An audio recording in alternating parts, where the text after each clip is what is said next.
ठीक है। अच्छा जी। साथ साथ मुझे कंफर्म कर दें, स्क्रीन आप लोगों को मेरी नज़र आ रही है?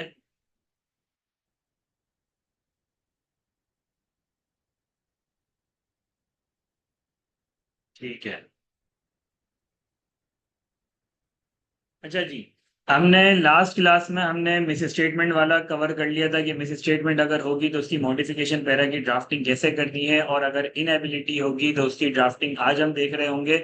अच्छा, कुछ बच्चों के लिए गुड न्यूज़ भी है। गुड न्यूज़ ये है कि आप लोगों ने देखा होगा ग्रुप पर आप लोगों के साथ एक लिंक शेयर करा किया गया होगा एडमिन ने, कि अगर किसी बच्चे को लेक्चर्स देखने हैं लास्ट मंथ में मेरे, और लाइव सेशन की रिकॉर्डिंग वगैरह जितनी भी चीजें हैं और नोट्स हैं, तो वो सारी चीजों का आप लोगों को फ्री एक्सेस प्रोवाइड कर दिया जाएगा। फ्री एक्सेस आप लोगों को प्रोवाइड कर दिया जाएगा।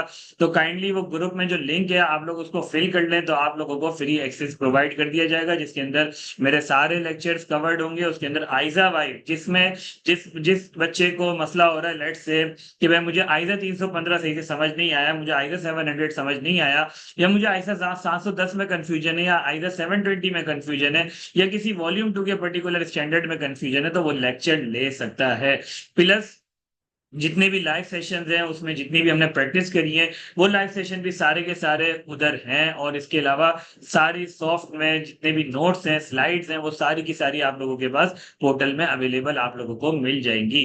तो काइंडली जिस जिसको वो फ्री एक्सेस चाहिए वो काइंडली फॉर्म फिल कर लें, और फ्री एक्सेस आप लोगों को प्रोवाइड कर दिया जाएगा। ठीक है। अच्छा जी, हम क्वेश्चन की तरफ चलते हैं।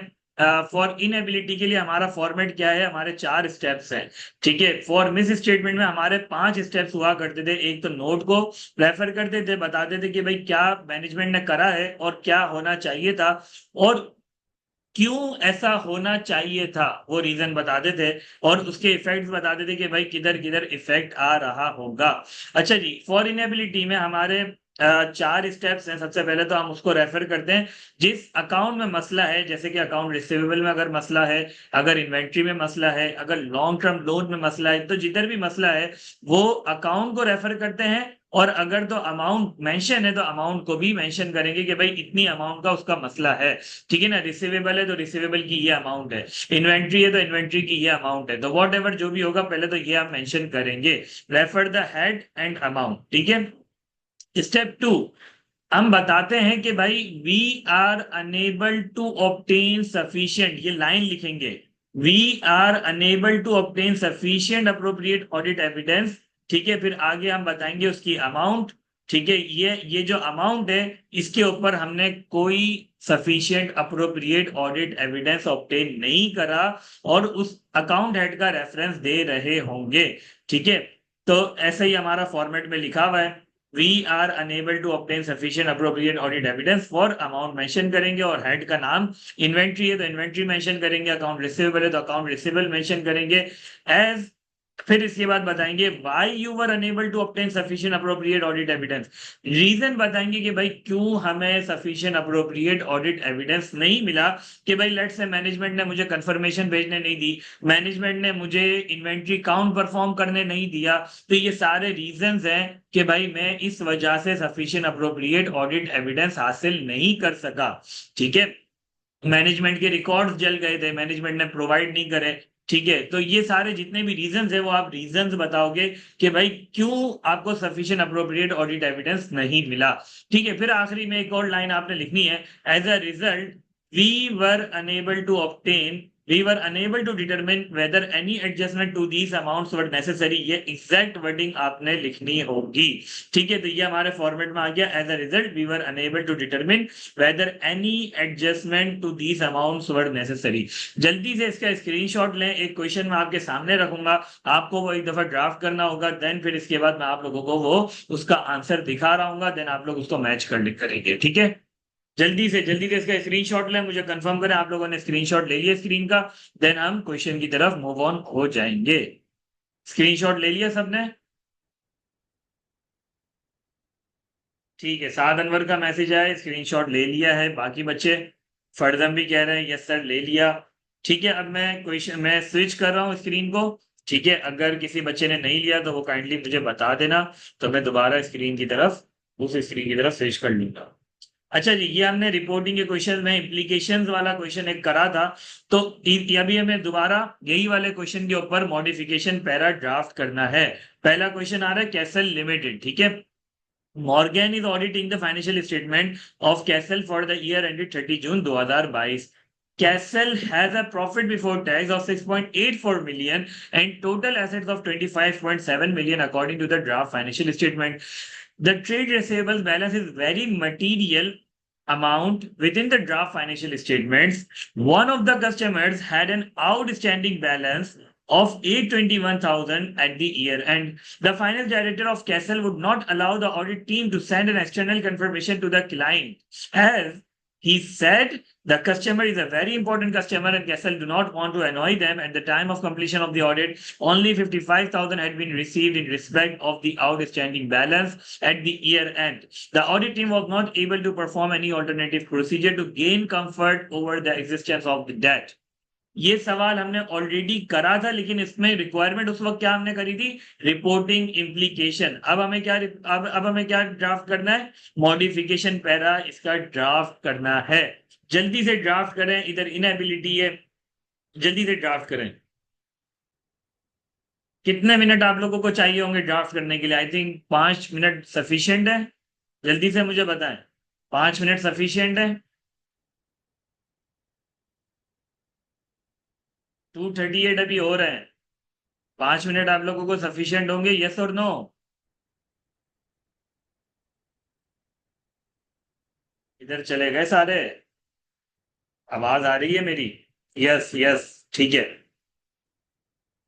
मैं रिकॉर्डिंग पॉज कर रहा हूं और ऑडियो अपनी बंद कर रहा हूं, ठीक है।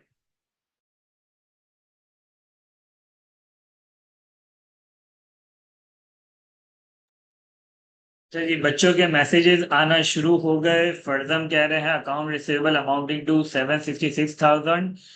We were unable to obtain sufficient appropriate audit evidence in respect of the amount mentioned above, as the management of Castle would not allow the audit team to send an external confirmation to the audit client, and the audit could not perform any alternative audit procedures. As a result, we were unable to determine whether any adjustment to the amount was necessary. ठीक है, बहुत अच्छे, ठीक है। और तुषार कह रहे हैं we were unable to obtain sufficient appropriate audit evidence on receivable balance of 821,000 due to management refusal to send the confirmation, and no alternative procedure could provide sufficient appropriate audit evidence. As a result, we were unable to determine whether any adjustment to this amount are necessary. ठीक है। और बच्चे, सबका हो गया?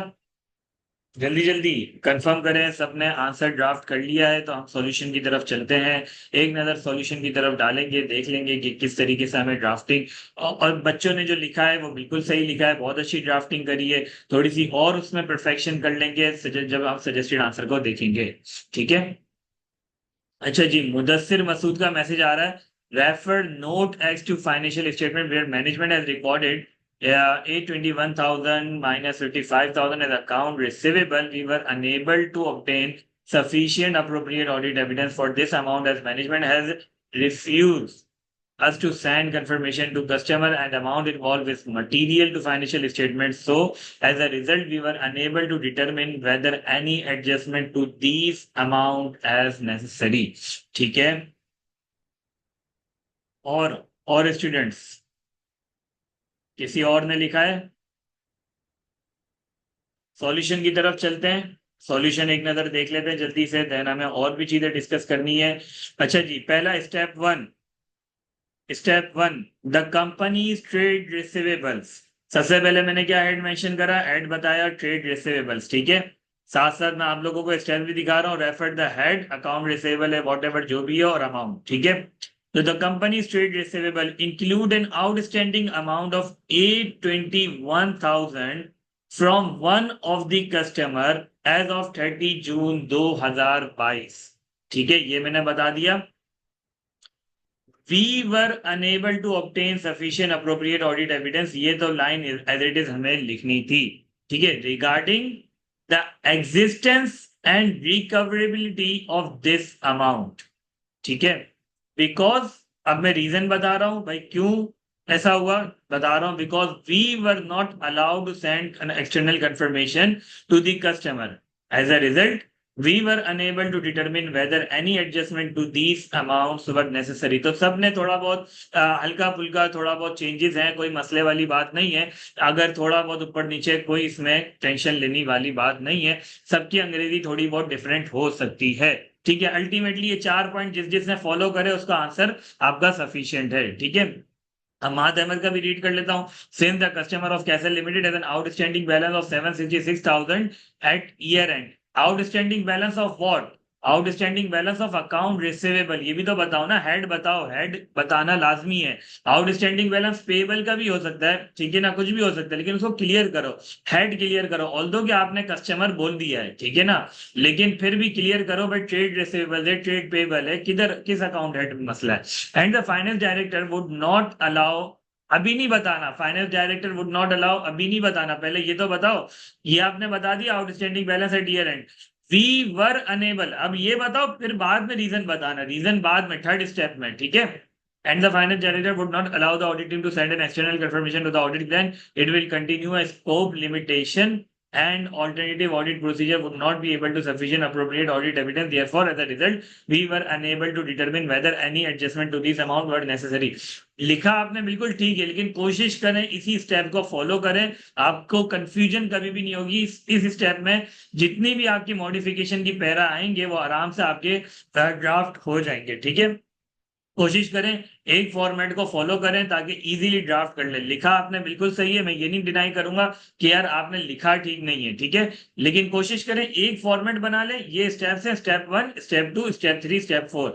जब 4 step follow करेंगे आराम से आपका सही ड्राफ्टिंग हो जाएगी, कोई भी एक चीज मिस नहीं होगी। ठीक है, क्लियर है सबको? सबको क्लियर है? किसी को कोई कंफ्यूजन इससे रिलेटेड, किसी का कोई क्वेश्चन? आगे चलें, दूसरी तरफ चलें। अब हम रिपोर्टिंग की मुझे कैम वगैरह भी चीजें करवानी थी, लेकिन पहले हम कोड ऑफ एथिक्स एक देख लेते हैं, ठीक है, फिर इसके बाद प्रोफोर्मा देख लेते हैं, और टाइम इंशाल्लाह बचेगा तो फिर कैम वगैरह वो सारी चीजें भी इंशाल्लाह देख लेंगे। लेकिन फर्स्ट प्रायोरिटी ये कि कोड ऑफ एथिक्स का लाजमी क्वेश्चन आ सकता है, क्योंकि आता ही है कोड ऑफ एथिक्स या आईएसक्यूएम, दोनों से एक ना एक क्वेश्चन बन सकता है। ठीक है ना, लास्ट टाइम आईएसक्यूएम ऑलरेडी टेस्ट कर चुका है, ठीक है, तो मे बी के इस टाइम वो कोड ऑफ एथिक्स पूछे, तो कोड ऑफ एथिक्स मेरी ज्यादा प्रायोरिटी इसलिए है। ठीक है, तो कोड ऑफ एथिक्स के हम एक क्वेश्चन करेंगे, देन इसके बाद वॉल्यूम 2 या आइजा 800 से एक क्वेश्चन बनता ही बनता है, क्योंकि आइजा 800 से क्वेश्चन बनेगा भी तो वो 5 मार्क्स का होता है, फिर भी वॉल्यूम 2 से 10 मार्क्स का क्वेश्चन वो पूछता ही पूछता है। तो वॉल्यूम 2 से मुझे ऐसा पर्सनली लगता है, शायद हो सकता है, प्रोफोर्मा आज तक कभी टेस्ट नहीं करा, और चूंकि इसमें एक अच्छा क्वेश्चन बन सकता है तो प्रोफोर्मा शायद वो पूछ ले, तो मैंने प्रोफोर्मा ज्यादा प्रायोरिटी पे रखा है और उसकी हम प्रैक्टिस कर रहे होंगे। ठीक है ना, इसके अलावा जो मोस्ट फेवरेट एग्जामिनर का होता है वो प्रोस्पेक्टिव फाइनेंशियल इंफॉर्मेशन होता है। आप अगर पास्ट पेपर को एनालाइज करेंगे तो वो प्रोस्पेक्टिव फाइनेंशियल इंफॉर्मेशन कंटिन्यूअसली उसने बहुत टाइम पूछा है। और दूसरा उसका वो जो पूछता है, दूसरा उसका फेवरेट है ड्यू डिलीजेंस। थर्ड आजकल ड्यू डिलीजेंस वो ज्यादा पूछ रहा है रिसेंट अटेम्प्ट्स में। फिर इसके अलावा अगर मैं थर्ड बात करूं तो उसका जो मोस्ट फेवरेट है वो आता है अग्रीड अपॉन प्रोसीजर या कंपाइलेशन में से दोनों में से कोई एक क्वेश्चन बना लेता है। ठीक है ना, तो ये ओवरऑल पास्ट पेपर का एनालिसिस है। प्रोफोर्मा एक अच्छा टॉपिक है और उस पर एक अच्छा क्वेश्चन बन सकता है, तो वो अभी तक आईकेएफ ने उस पर टेस्टिंग नहीं करी, तो मे बी के वो पूछ ले, तो इसीलिए मेरा प्रोफोर्मा ज्यादा प्रायोरिटी है। ठीक है, एक कोड ऑफ एथिक्स का क्वेश्चन हम देखते हैं। पहले कोड ऑफ एथिक्स की पहले हम देख लेते हैं कि भाई चीजें किस तरीके से लिखनी है, उसकी चीजें पहले तो हम डिस्कस कर लेते हैं, कोड ऑफ एथिक्स की ड्राफ्टिंग कैसे करती है। ठीक है ना, कोड ऑफ एथिक्स में सबसे पहले आपने इश्यू लिखना है। ठीक है, इश्यू के बाद आपने बताना है कि भाई एज पर कोड ऑफ एथिक्स इधर है क्या, मसला क्या इधर। ठीक है ना, अब इसके अंदर आप क्या बताएंगे, इसके अंदर आप बता रहे होंगे कि भाई थ्रेड क्या अराइज हो रहा है, थ्रेड क्या है। ठीक है, सेल्फ इंटरेस्ट थ्रेड है, सेल्फ रिव्यू थ्रेड है, या फिर आपका किस चीज का थ्रेड आ रहा है वो आपने बताना होगा, इंटिमिडेशन थ्रेड है, वो सारी चीजें आपने बतानी होंगी। ठीक है, अच्छा, थ्रेड आपने बता दिया, फिर इसके बाद आपने बताना है उस थ्रेड से आपका कौन सा प्रिंसिपल कॉम्प्रोमाइज हो रहा है। प्रिंसिपल में क्या चीजें आ जाएंगी, इंटेग्रिटी आ जाएगी, ऑब्जेक्टिविटी आ जाएगी, कॉन्फिडेंशियलिटी आ जाएगी। तो वो सारी चीजें बतानी है एज पर कोड ऑफ एथिक्स। भाई ये चीज हो रही है, नॉन एश्योरेंस सर्विस दे रहे हैं, तो उसकी वजह से ये थ्रेड अराइज होगा, और ये थ्रेड की वजह से आपका ये प्रिंसिपल कॉम्प्रोमाइज हो रहा होगा। भाई आपने बताना है सेल्फ, अगर तो सेल्फ इंटरेस्ट थ्रेड आ रहा है तो हो सकता है उससे ऑब्जेक्टिविटी कॉम्प्रोमाइज हो सकता है उससे इंटेग्रिटी कॉम्प्रोमाइज हो रही हो। तो वो आपने प्रिंसिपल और थ्रेड लाजमी लिखना है। बच्चे अक्सर ये कंफ्यूजन करते हैं, बच्चे अक्सर ये चीज नहीं लिखते। ठीक है ना, बच्चे अक्सर ये चीज नहीं लिखते। या तो थ्रेड सिर्फ लिखेंगे तो प्रिंसिपल लिखना भूल जाएंगे, या तो थ्रेड ही नहीं लिखेंगे, डायरेक्ट प्रिंसिपल लिखते हैं। तो दोनों चीजें आपने लाजमी लिखनी है। ये बात समझ में आ रही है? और कोशिश, और ये वाली चीज आपको नॉर्मली कोड ऑफ एथिक्स की बुक में से कहीं ना कहीं से मिल जाएगी। अगर नहीं मिलेगी तो वो आप उसकी बेस पे जनरली देख रहे होंगे कि थ्रेड कौन सा राइज हो रहा है और कौन सा प्रिंसिपल कॉम्प्रोमाइज हो रहा है। यहां तक सबको क्लियर है? यहां तक सबको क्लियर है? कोई कंफ्यूजन यहां तक? अच्छा जी, अब आगे आ जाते हैं। थर्ड चीज में आपने क्या लिख करना है? Evaluate the thread. कि यार थ्रेड कितना ज्यादा है। अगर तो थ्रेड सिग्निफिकेंट है, अगर तो थ्रेड सिग्निफिकेंट है, थ्रेड को एवेल्युएट कैसे करोगे? कि भाई फैक्टर्स देखोगे कि यार लेट से अगर फाइनेंशियल इंटरेस्ट है तो फाइनेंशियल इंटरेस्ट वो क्या मटेरियल है या इनमटेरियल है? क्या वो डायरेक्ट फाइनेंशियल इंटरेस्ट है या इनडायरेक्ट फाइनेंशियल इंटरेस्ट है? जो बंदा काम, जिस बंदे का फाइनेंशियल इंटरेस्ट है, क्या वो पार्टनर लेवल का बंदा है या फिर वो कोई टुच्चा मुच्चा बंदा है? ठीक है ना? तो ये चीज भी आपने देखनी होगी। ठीक है, तो थ्रेड को एवेल्युएट करने के लिए वो फैक्टर्स आपको कोड ऑफ एथिक्स से मिल जाएंगे। तो उसकी बेसिस पे आप एवेल्युएट करेंगे थ्रेड को। फिर आखिरी में अपनी एक जजमेंट बताएंगे कि conclude the thread. Conclude the thread, thread को कंक्लूड क्या बताएंगे कि भाई क्या थ्रेड सिग्निफिकेंट है? अगर तो थ्रेड सिग्निफिकेंट है तो आप उसको क्या करोगे? अगर तो सिग्निफिकेंट थ्रेड होगा तो आप उसको रिड्यूस करोगे या एलिमिनेट करोगे। ठीक है ना, दोनों में से कोई ना कोई एक तो उसका। ये कोड ऑफ एथिक्स ने इतना स्ट्रिक्ट बोला कि थ्रेड इतना सिग्निफिकेंट है, आपको एलिमिनेट करना पड़ेगा। मतलब वहां से बंदे को रिमूव करो, उसका फाइनेंशियल इंटरेस्ट डिस्पोज ऑफ करो। अगर तो थ्रेड नॉर्मल है तो आप बोलोगे कि यार थोड़ा सा थ्रेड को कम करने के लिए उसके काम को रिव्यू करवा लेते हैं, या फिर उसके काम को किसी उस ओवरऑल एंगेजमेंट को किसी दूसरे पार्टनर से रिव्यू करवा लेते हैं। तो ये हमारे थ्रेड को रिड्यूस करने के स्टेप्स हो सकते हैं। और एलिमिनेट करने का क्या स्टेप होगा? कि भाई लेट से मैंने फाइनेंशियल इंटरेस्ट बोला कंप्लीटली डिस्पोज ऑफ कर दो, या फिर मैंने बोला कि भाई वो बंदे को एंगेजमेंट से रिमूव कर दो।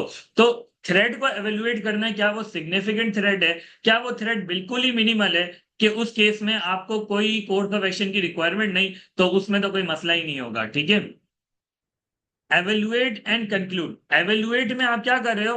फैक्टर्स लिखोगे, ठीक है, फैक्टर्स राइट, और उसके ऊपर आप कुछ ना कुछ असेसमेंट करोगे कि भाई ये फैक्टर्स के ऊपर ये चीज है कि भाई लेट से आपने फैक्टर लिखे कि भाई सीनियोरिटी ऑफ इंडिविजुअल। ठीक है ना, उसमें आपने बोला कि भाई this is a partner level person who has a financial interest. ठीक है, तो पार्टनर लेवल आपने बता दिया। अब दूसरा फैक्टर आप लिखोगे, तो सारे फैक्टर्स को अब आप नीचे सम अप करोगे, कंक्लूड करोगे। जितने भी आपने ऊपर चीजें लिखी ना कि भाई ये फैक्टर में सीनियोरिटी क्या है, इसकी पार्टनर है या जूनियर बंदा है, ठीक है, ये आपने फैक्टर्स लिख लिए। ठीक है, आखिरी में उसको कंक्लूड करोगे कि भाई ये इधर जो थ्रेड है वो सिग्निफिकेंट है या सिग्निफिकेंट नहीं है। इसको मैं एक ही लाइन में भी लिख सकता हूँ, एवेल्युएट एंड कंक्लूड।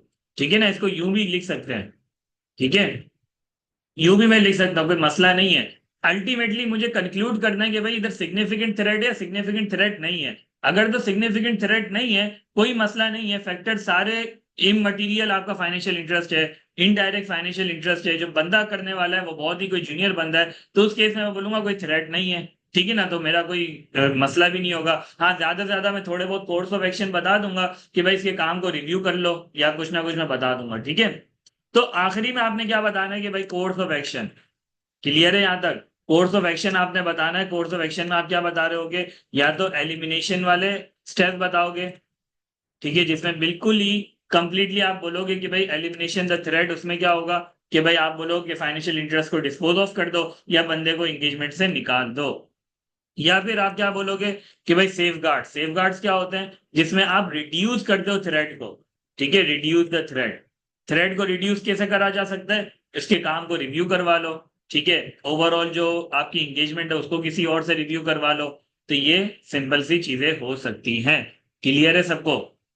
सबको ये वाली बातें क्लियर है? इश्यू लिखना है, कोड ऑफ एथिक्स में थ्रेड अराइज क्या हो रहा है, प्रिंसिपल कॉम्प्रोमाइज क्या हो रहा है, एवेल्युएट और कंक्लूड करना है थ्रेड को, और कोर्स ऑफ एक्शन लिखना है।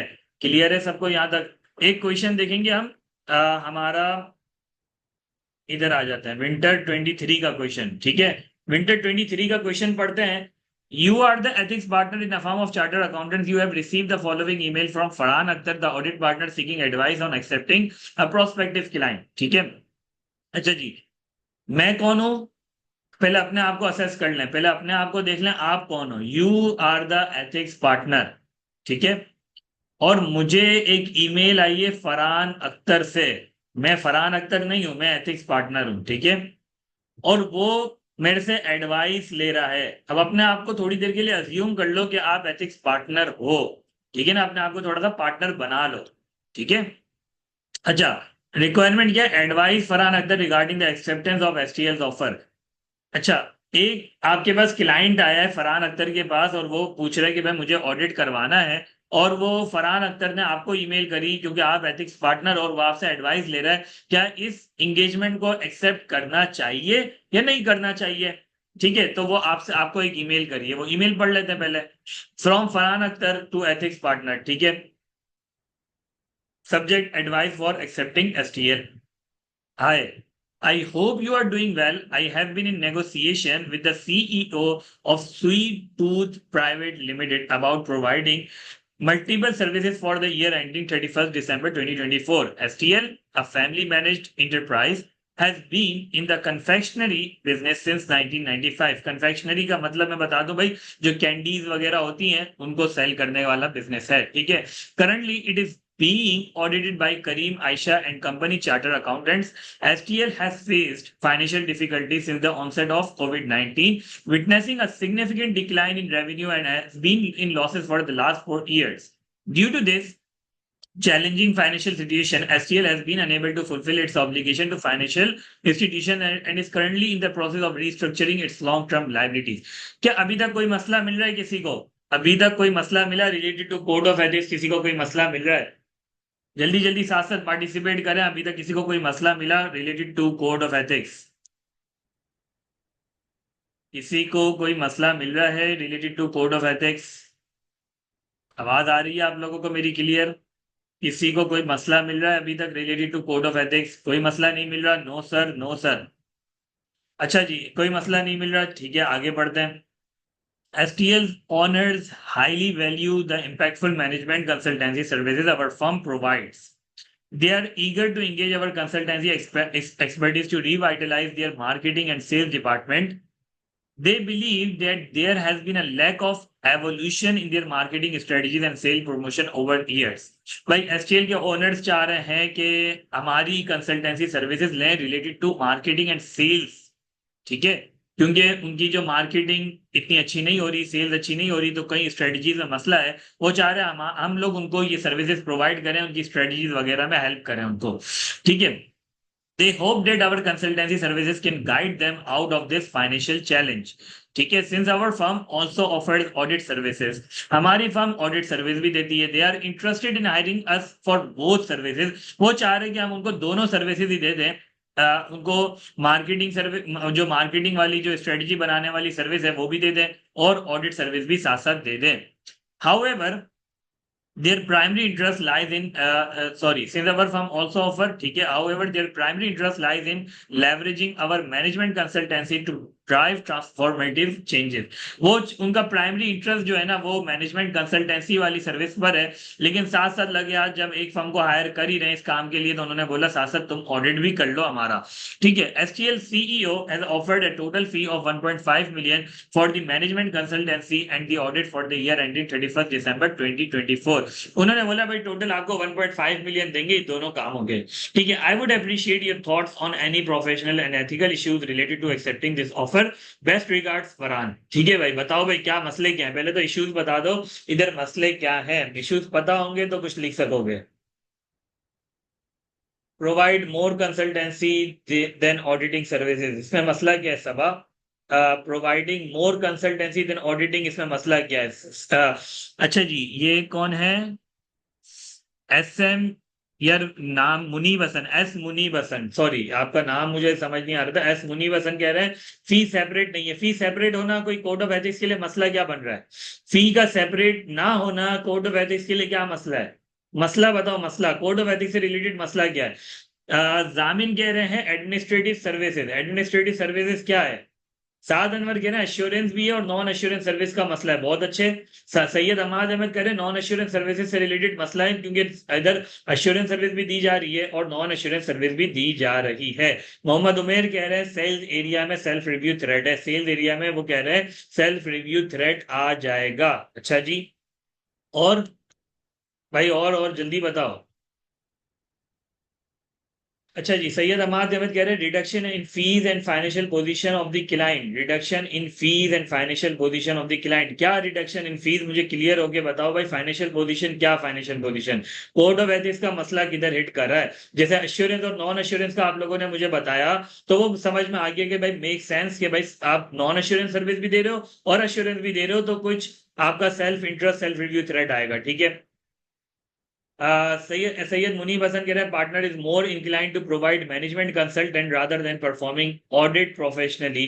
ठीक है भाई, पार्टनर जो होगा ज्यादा कोशिश वो होगा उसी तरफ होगा कि भाई मैनेजमेंट कंसल्टेंसी सर्विसेज दूं रादर देन परफॉर्मिंग ऑडिट। वो ऑडिट परफॉर्म करने पे ज्यादा फोकस नहीं करेगा, वो ज्यादा मैनेजमेंट कंसल्टेंसी सर्विसेज दे रहा होगा। अच्छा जी, तो इसका हल क्या है? पार्टनर दूसरा रख लेते हैं, एक काम ये कर लो यार। अच्छा जी, और जल्दी जल्दी कंसल्टेंसी सर्विसेज के लिए कोई दूसरा बंदा रख लो, और जल्दी बताओ। ऑडिट के लिए या तो दूसरा बंदा रख लो, दूसरा पार्टनर को ऑडिट दे दो, और जल्दी बताओ, जल्दी जल्दी। और बच्चों किधर हो, किद क्या बस यही मसला है? मसला मसला मसले पे आओ, मुद्दे पे आओ, मुद्दा क्या है? Continuous losses for last last 4 years, इससे एथिक्स का मसला क्या है? ये तो आपका बिजनेस रिस्क है कि कंटिन्यूअसली 4 साल से लॉसेस हो रहे हैं। गोइंग कंसर्न का रिस्क बोल सकते हैं कि ऑडिट साइड पर आ सकता है कि there may be a material uncertainty related to going concern, तो डिस्क्लोजर देना चाहिए, दैट्स एन ऑडिट रिस्क। ठीक है, या तो गोइंग कंसर्न ये ऊपर आपने फाइनेंशियल नहीं बनाए, अगर तो गोइंग कंसर्न अजम्पशन अप्रोप्रिएट नहीं है, तो दैट्स एन ऑडिट रिस्क हो सकता है। पर कोड ऑफ एथिक्स का मसला किधर है इधर? मोहम्मद उमेर कह रहे हैं नो बाइफर्केशन ऑफ ऑडिट फी। देखिए, बाइफर्केशन ना होना is not an code of ethics issue, ठीक है। कोड ऑफ एथिक्स मसला किधर है? कोड ऑफ एथिक्स का मसला किधर है? जल्दी जल्दी मसला बताओ भाई, कोड ऑफ एथिक्स का मसला किधर है? अगर बाइफर्केशन नहीं हुई भी तो इससे कोड ऑफ एथिक्स का मसला क्या आ रहा है? मसला क्या है, मुद्दा क्या है भाई? कोड ऑफ एथिक्स क्या कह रहा है और इधर बाइफर्केशन का ना होना क्या फर्क पड़ रहा है कोड ऑफ एथिक्स को इससे? कोड ऑफ एथिक्स का मसला किधर आ रहा है? मसला बताओ, आप लोग मुद्दे पे नहीं आ रहे। वो सबने सजेस्टेड आंसर देखा हुआ है, मुझे पता है, वो सजेस्टेड आंसर को देख के वो बस वही वाली बातें कही जा रही हैं। मुद्दा किसी को अभी तक समझ में नहीं आया, सजेस्टेड आंसर पढ़ के भी मुद्दा आप लोगों को शायद समझ में नहीं आया अभी तक। सैयद मुनीब हसन कह रहे हैं कंटिन्यूअस लॉस हो रहा है तो मैनेजमेंट ज्यादा फ्रॉड करेगी ताकि बैंक लोन सिक्योर कर सके, हाई रिस्क है। तो हाई रिस्क है तो मसला किधर है? अभी भी कोड ऑफ एथिक्स का मसला देखो हमेशा आता है प्रिंसिपल कॉम्प्रोमाइज होने की वजह से। या तो मेरी इंटेग्रिटी कॉम्प्रोमाइज होगी, या तो मेरी ऑब्जेक्टिविटी कॉम्प्रोमाइज होगी, या तो मेरी कॉन्फिडेंशियलिटी कॉम्प्रोमाइज होगी, या तो प्रोफेशनल बिहेवियर कॉम्प्रोमाइज होगा, या तो प्रोफेशनल कॉम्पिटेंस भी कॉम्प्रोमाइज होगी। 5 प्रिंसिपल में से कोई एक भी प्रिंसिपल कॉम्प्रोमाइज होगा तो मेरा मसला अराइज होगा कोड ऑफ एथिक्स का। तो हाई रिस्क होना इट्स एन ऑडिट रिस्क। तो इधर कोड ऑफ एथिक्स से रिलेटेड मसला क्या है? जल्दी से बताओ भाई Jamin. Non assurance services using professional who are not audit team members providing. ये तो नॉन एश्योरेंस वाला तो जामिन समझ में आ गया ना, सबने बता दिया। नॉन एश्योरेंस वाला तो नॉन एश्योरेंस तो क्लियर हो गया, एक पॉइंट क्लियर हो गया। एश्योरेंस और नॉन एश्योरेंस वाला मुझे क्लियर हो गया कि भाई कोड ऑफ एथिक्स का मसला है, इसमें सेल्फ रिव्यू थ्रेड भी आएगा, इसमें सेल्फ इंटरेस्ट थ्रेड भी आएगा। अब मुझे मसला बताओ, ये जो बच्चे बता रहे हैं कि कंटिन्यूअस लॉस हो रहा है, मैनेजमेंट फ्रॉड करेगी, बैंक लोन सिक्योर करने के लिए हाई रिस्क है, कोड ऑफ एथिक्स का मसला किधर है? मेरे कौन सा प्रिंसिपल इससे कॉम्प्रोमाइज होगा? 5 में से कौन सा प्रिंसिपल कॉम्प्रोमाइज होगा? जल्दी से बताओ भाई, जल्दी से बताओ, मेरा प्रिंसिपल कौन सा कॉम्प्रोमाइज होगा? सर प्रिंसिपल ऑफ इंटेग्रिटी कैसे कॉम्प्रोमाइज होगी? कोई बताएगा मुझे? प्रिंसिपल ऑफ इंटेग्रिटी कैसे कॉम्प्रोमाइज होगी?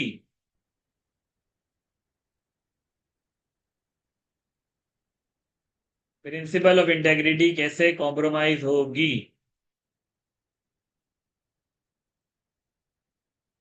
जल्दी जल्दी, प्रिंसिपल ऑफ इंटेग्रिटी कैसे कॉम्प्रोमाइज होगी? Advocacy threat as principle of integrity will be compromise. Dania Kamir कह रही है एडवोकेसी थ्रेड है principle of integrity will be compromise. बाकी बच्चे, बाकी बच्चे जल्दी जल्दी आओ, और बच्चे बताओ भाई। ऑब्जेक्टिविटी, वो कह रहे हैं ऑब्जेक्टिविटी गई बिकॉज मैनेजमेंट कंसल्टेंसी पर ज्यादा बेसिस होगा, ज्यादा बायस होगा। ठीक है, और जल्दी जल्दी, मैनेजमेंट अगर ये सारी हाई रिस्क क्लाइंट है, फ्रॉड करेगी, तो इधर मसला क्या आएगा? क्या क्या कॉम्प्रोमाइज हो सकता है? क्या कॉम्प्रोमाइज हो सकता है? प्रोफेशनल बिहेवियर कॉम्प्रोमाइज हो सकता है। बहुत अच्छी बात करी मुदस्सिर मसूद ने कि प्रोफेशनल बिहेवियर आपका कॉम्प्रोमाइज हो सकता है, क्योंकि आप एसोसिएटेड हो किसी फर्म के साथ और खुदा ना खास्ता आपने क्लीन ओपिनियन दे दिया, तो भाई आप तो गए ना भाई, क्योंकि जाहिर है ऑडिट कर रहे हैं, ऑडिट एक सैंपल बेसिस पे होता है, ऑडिट रिस्क आपका, आप चाह के भी 100% एब्सोल्यूट लेवल ऑफ एश्योरेंस नहीं दे सकते। जब भी आप रीजनेबल एश्योरेंस देते हो, खुदा ना खास्ता आपके सैंपल में वो फ्रॉडुलेंट एक्टिविटी वाली चीजें नहीं आती और आपने ओपिनियन दे दिया, तो अल्टीमेटली अगर अगर बाद में कुछ मसला आता है उस वजह से, तो भाई हाई रिस्क क्लाइंट होगा, इतने ज्यादा मसले होंगे। ऑलरेडी शुरू से ही हमें पता है कि भाई ये शायद फ्रॉड करने की कोशिश करेंगे, तो अगर इंटेग्रिटी इनकी ठीक नहीं होगी और खुदा ना खास्ता आपने क्लीन ओपिनियन दे दिया, तो बाद में एक तो फर्म बदनाम होगी, बीइंग अ पार्टनर आप बदनाम होगे, ओवरऑल जो आईकेप की कम्युनिटी है वो बदनाम हो जाएगी, क्योंकि लोग बोलेंगे कि भाई ऑडिट करते ही क्या है, पेल पेल के करते ही तो ऑडिट, सही ऑडिट ही नहीं करते, तो ओवरऑल ऑडिट प्रोफेशन पर क्वेश्चन मार्क अराइज हो जाएगा। पहला मसला प्रोफेशनल बिहेवियर। ठीक है, दूसरी चीज, आपकी इंटेग्रिटी भी कॉम्प्रोमाइज होगी, क्योंकि हो सकता है कि आप किसी ऐसी इंफॉर्मेशन के साथ एसोसिएट हो जो कि वो सही ना हो, क्योंकि चूंकि आपने क्लीन ओपिनियन दे दिया ना, क्लीन ओपिनियन दे दिया तो आपका एक नाम आगे कि भाई आप उस फेक इंफॉर्मेशन के साथ एसोसिएटेड हो। ठीक है ना, तो बाजाहिर इन अपीयरेंस क्या होगा कि भाई आपकी इंडिपेंडेंस कॉम्प्रोमाइज हो रही होगी, तो इंटेग्रिटी भी इसमें जा सकती है। और साथ ही साथ क्योंकि आपने वो दूसरा आपने नॉन एश्योरेंस सर्विसेज भी ली है, तो जाहिर है हो सकता है कि आपकी वहां भी आपकी ऑब्जेक्टिविटी कॉम्प्रोमाइज हो जाए कि हाँ यार ठीक है, छोटा मोटा फ्रॉड करा जाने देते हैं, क्योंकि मैनेजमेंट कंसल्टेंसी भी तो अपने पास ही है ना वहां से, वरना हमारे पास से ये क्लाइंट चला जाएगा, ये किसी और को वो अपॉइंट कर लेगा, तो यार हमारे पास से ही क्लाइंट चला जाएगा, तो हो सकता है आप उसके साथ खड़े हो जाओ। ठीक है, तो ये भी एक मसला आएगा। ठीक है, तो बहुत अच्छे, देखो मुद्दा पकड़ना है। जो बच्चे बता रहे थे ना, बच्चे गलती क्या करते हैं, जो बच्चों को मार्क्स नहीं मिलते कोड ऑफ एथिक्स में, वो इसी वजह से नहीं मिलते। बच्चे लिख के आ जाते हैं हाई रिस्क क्लाइंट है, बच्चे लिख के आ जाते हैं 4 साल से उसके लॉसेस चल रहे हैं, बच्चे लिख के आ जाते हैं भाई उसकी फाइनेंशियल ऑब्लिगेशन सेट वो नहीं हो रही। तो ये सारी चीजें बच्चे लिख के आते हैं, बच्चे मुद्दा लिख के नहीं आते कि कोड ऑफ एथिक्स का मुद्दा क्या है, कौन सा प्रिंसिपल कॉम्प्रोमाइज होगा। बच्चे ये लिख के नहीं आते थ्रेड अराइज क्या हो रहा है। बातें समझ में आ रही है? मुद्दे पे पहुंच सक रहे हो अब?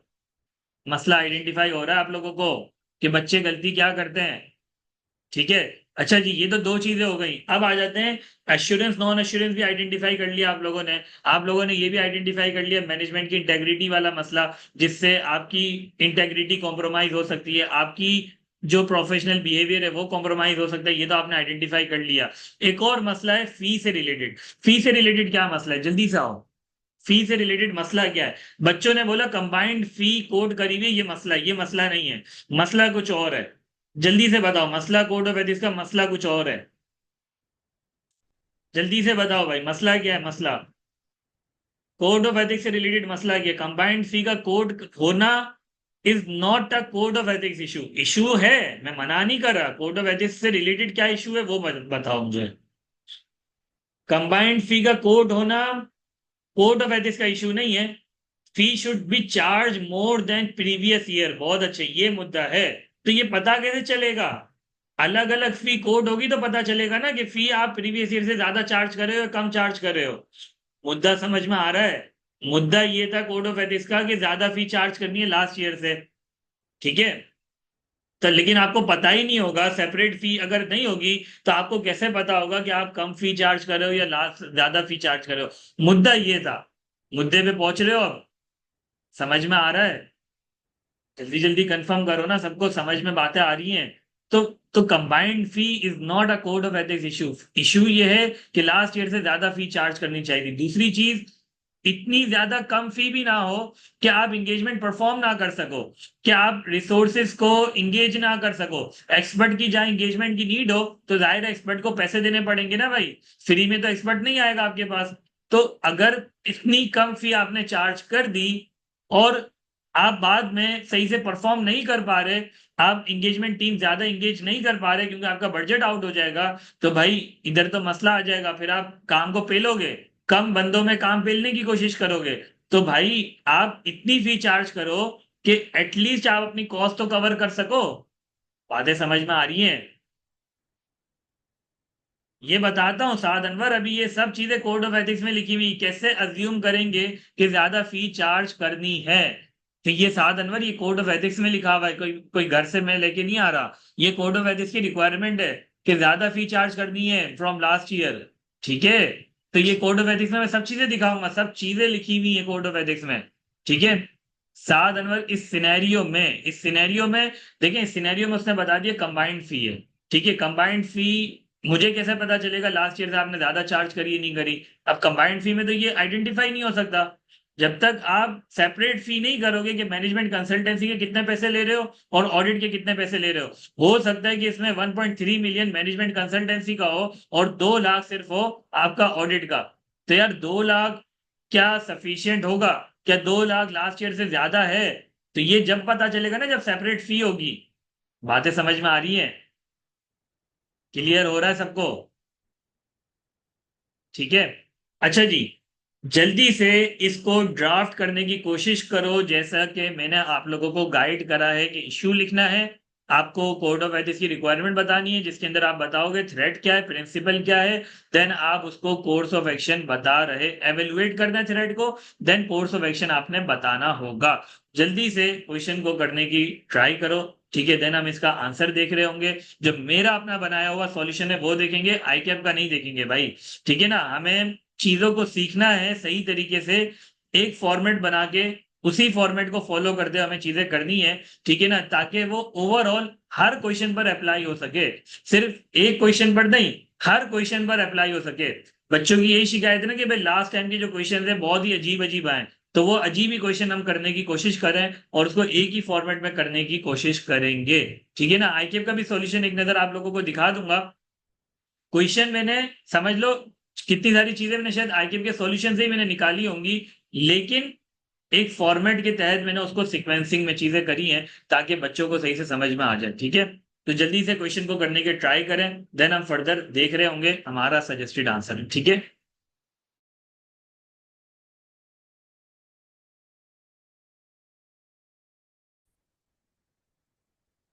3:35 हो गए हैं, 20 मिनट्स कंप्लीट हो गए हैं। जल्दी से मुझे कंफर्म करें कि आप लोगों ने आंसर की ड्राफ्टिंग कर ली है।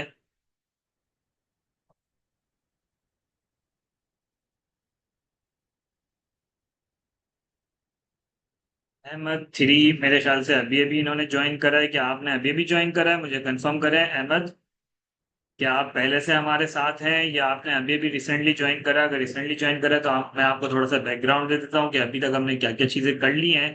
तो अहमद कह रहे हैं रिसेंटली ज्वाइन। ठीक है, देखिए हमने क्लास को स्टार्ट करा था, हमने लास्ट आप, अच्छा मुझे एक और चीज कंफर्म करें कि आपने लास्ट क्लास ली थी जो कल वाली थी, कल वाली वर्कशॉप आपने अटेंड करी थी या आपने आज ही अटेंड करे करा है?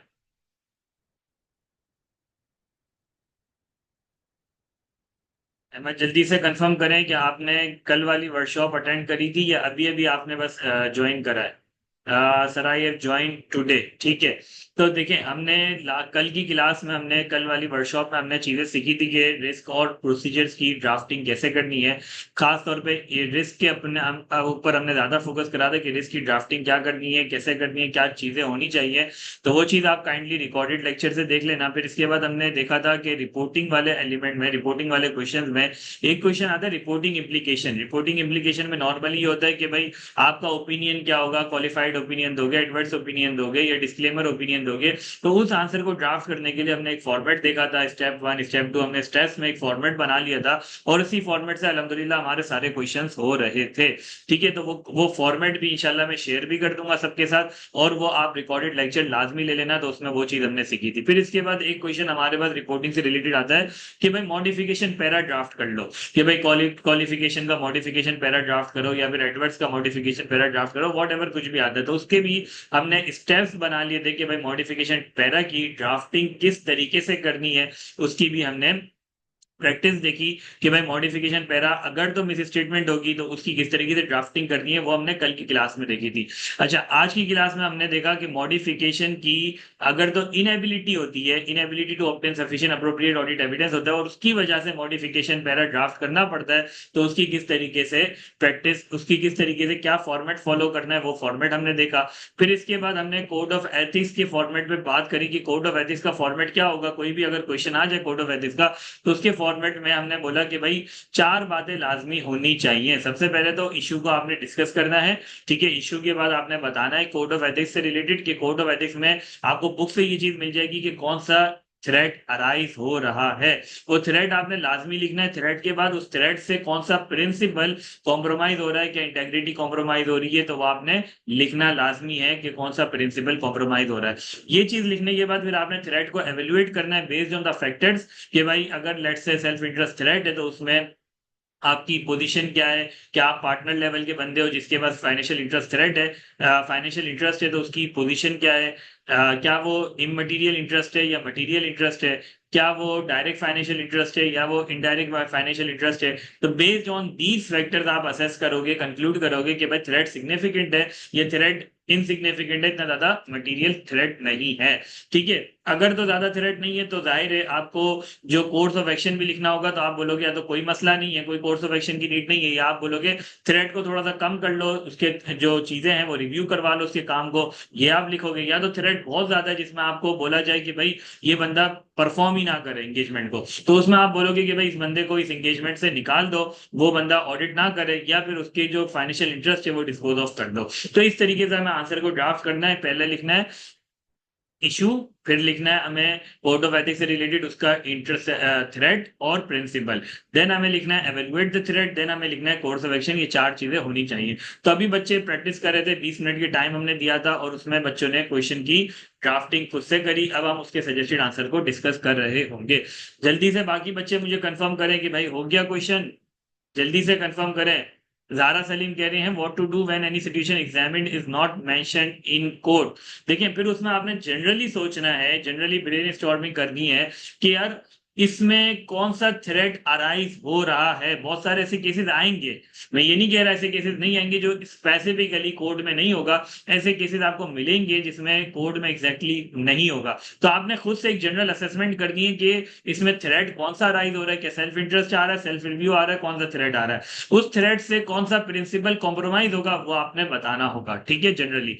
ठीक है, फिर इसके बाद वंस अगेन जनरल फैक्टर्स आप अपने दिमाग में ब्रेन स्टॉर्मिंग करके कि इसमें क्या फैक्टर्स की बेसिस पे एवेल्युएशन हो सकती है वो आपने बता देना है। ठीक है, अगर तो कोई फैक्टर नहीं है, आप अपनी जनरल असेसमेंट बता दें कि भाई थ्रेट ज्यादा है या थ्रेट कम है। ठीक है, अगर तो थ्रेट ज्यादा है आप उसके ऊपर कोर्स ऑफ एक्शन लिख लें। कोर्स ऑफ एक्शन हमेशा नॉर्मल यही होते हैं, या तो जो बंदा है इन्वॉल्व वो बंदे को आप कंप्लीटली एंगेजमेंट से बाहर कर दो, ठीक है, या फिर उसके काम को रिव्यू करवा लो। ये थोड़ा हल्का वाला होता है कि भाई उसको ऑडिट में रहने दो लेकिन उसके काम को रिव्यू करवा लो, या फिर ओवरऑल एंगेजमेंट का रिव्यू करा लो, किसी और चार्टर्ड अकाउंटेंट से, किसी और पार्टनर से रिव्यू करा लो, या फिर क्वालिटी कंट्रोल रिव्यू करवा लो, या फिर अनदर नेटवर्क फर्म को एंगेज करके आप उससे रिव्यू करवा लो। ये नॉर्मली होते हैं।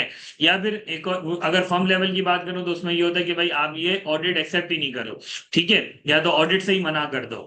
ये एक नॉर्मली हमारे होते हैं कोर्स ऑफ एक्शन। ठीक है, क्लियर है। जल्दी जल्दी बच्चे कंफर्म करें, सिर्फ दारा सलीम का रिप्लाई आया, बाकी बच्चे करें सबने आंसर ड्राफ्ट कर लिया है। जल्दी से कंफर्म करें सबने आंसर ड्राफ्ट कर लिया या नहीं करा। जल्दी से कंफर्म करें, किधर चले गए सारे बच्चे, सो गए। आंसर ड्राफ्ट करना था भाई, सोना नहीं था, सोने नहीं जाना था। जल्दी से कंफर्म करें, रिप्लाई करें। अगर टाइम चाहिए तो टाइम ले ले लेकिन रिप्लाई तो कर दें। साद अनवर कह रहे हैं यस सर कंप्लीटेड, ओके। ठीक है भाई, बाकी मोहम्मद उमेर भी कह रहे हैं हो गया, यस। ठीक है, बाकी बाकी बच्चे आंसर की तरफ चलें। आंसर की तरफ अब चलते हैं हमारे। कर तो लिया है, कॉन्फिडेंस नहीं आया लिख कर, कोई बात नहीं, कॉन्फिडेंस नहीं आया तो कॉन्फिडेंस अब सजेस्टेड आंसर देख के आ जाएगा। कोई रिसेंटली अभी किसी ने ज्वाइन करा है A.A, तो मुझे कंफर्म करें A.A आपने अभी रिसेंटली ज्वाइन करा है या आप हमारे साथ थे? ठीक है। अच्छा जी, हम क्वेश्चन को डिस्कस करते हैं।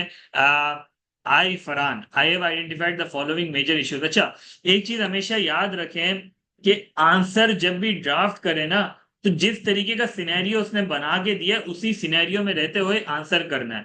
अब उसने क्या सिनेरियो बना के दिया, आपको एक ईमेल आई, ठीक है, और आपको अब जवाब भी किस पे देना है, ईमेल पर ही रिप्लाई करना है। तो जाहिर है जब ईमेल पर रिप्लाई करेंगे तो वो ईमेल वाले फॉर्म के अंदर ही कोशिश करेंगे रिप्लाई करें।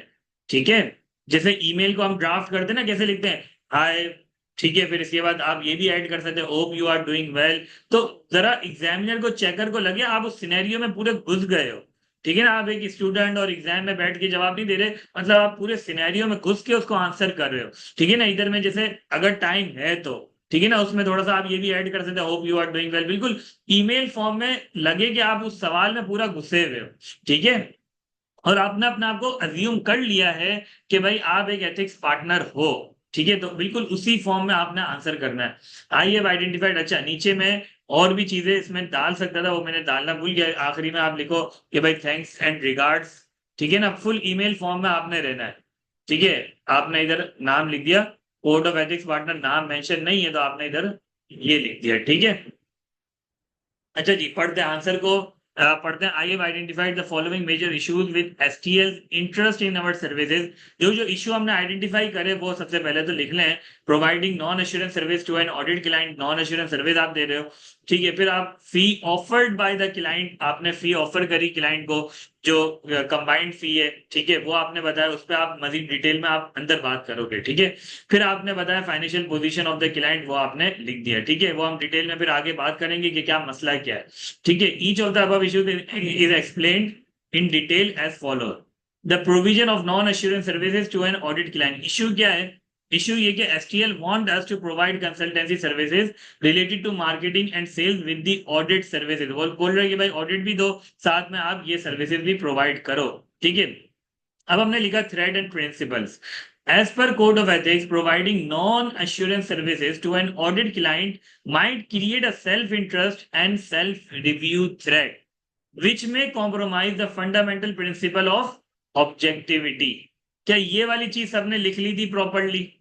थोड़ा बहुत ऊपर नीचे हो सकता है आपने प्रिंसिपल में, हो सकता है इंटेग्रिटी भी ऐड कर दिया हो, कोई मसला नहीं है, मसले वाली बात नहीं है, थोड़ा बहुत ऐड ऑन आपका हो सकता है, कोई इश्यू नहीं है इसमें। यहां तक सबने चीजें लिखी सही? जल्दी से कंफर्म करें, यहां तक किसी को कोई मसला तो नहीं हुआ? सबने लिख लिया, ठीक है, बहुत अच्छे। अच्छा, ये चीजें आपको, ये नॉर्मल सी चीजें थी, ठीक है। अच्छा, अब कर रहे हैं एवेल्युएशन ऑफ थ्रेट।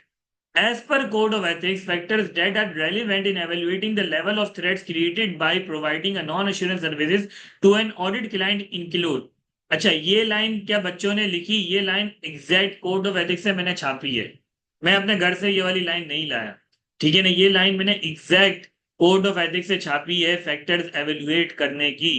ठीक है, ये लाइन लिखना लाजमी थी, फैक्टर्स एवेल्युएट करना लाजमी था, मैंने आपको बताया था। फैक्टर्स आपको नॉर्मली कोड ऑफ एथिक्स से मिल जाएंगे, अगर नहीं मिलेंगे तो आपने अपनी जजमेंट यूज करके लिख लेना है। ठीक है, ये वैसे आपको मिलेगा, मैं आपको दिखा देता हूं। Provision of non assurance services, क्या रेफरेंस मैंने दिया, 600.5A1, 600.5A1। Factors that are relevant in evaluating the level of threat created by providing a non-assurance services to an audit client। अच्छा, मैंने ज्यादा जो फोकस करा इन फैक्टर्स पे करा है, एक ये वाला, आप दूसरे भी लिख सकते हो डिपेंडिंग ऑन द टाइम। मैंने क्या बताया कि भाई टाइम है तो आपके पास बहुत कंटेंट है लिखने के लिए, ठीक है ना, कंटेंट भरा पड़ा हुआ है, depending on the marks, depending on the time आप चीजें लिख सकते हो। ठीक है, ये जो थे ये दो मेजर चीजें हैं जिसकी वजह से आपका थ्रेड जो है बहुत ज्यादा फ्लक्चुएट करेगा। लेकिन इसके अलावा भी आपके पास चीजें हैं बताने को, आप चाहो तो वो भी बता सकते हो, जो जो रेलिवेंट चीजें आपको लग रही हैं वो आप डिस्कस कर सकते हो। ठीक है, अच्छा जी, मैंने एक दो फैक्टर उठाए। Whether the outcome of the service will affect matters reflected in the financial statement on which the firm will express an opinion. ठीक है, ये एग्जैक्ट 600.5 A1 से उठाया। अब मैंने उसको बताया the outcome of the service is unlikely to affect the matters reflected in the financial statement on which the firm will express an opinion, as the firm will only be advising on marketing and product development। ठीक है ना, मैं क्या कर रहा हूं, मेरा काम क्या है, एडवाइस देना। क्या मैं फाइनेंशियल स्टेटमेंट से रिलेटेड कोई ऐसी एडवाइस दे रहा हूं, क्या फाइनेंशियल स्टेटमेंट से रिलेटेड एडवाइस दे रहा हूं? मैं तो एक स्ट्रेटेजी वगैरह बना के दे दूंगा, क्या उसका इफेक्ट फाइनेंशियल स्टेटमेंट पर आएगा?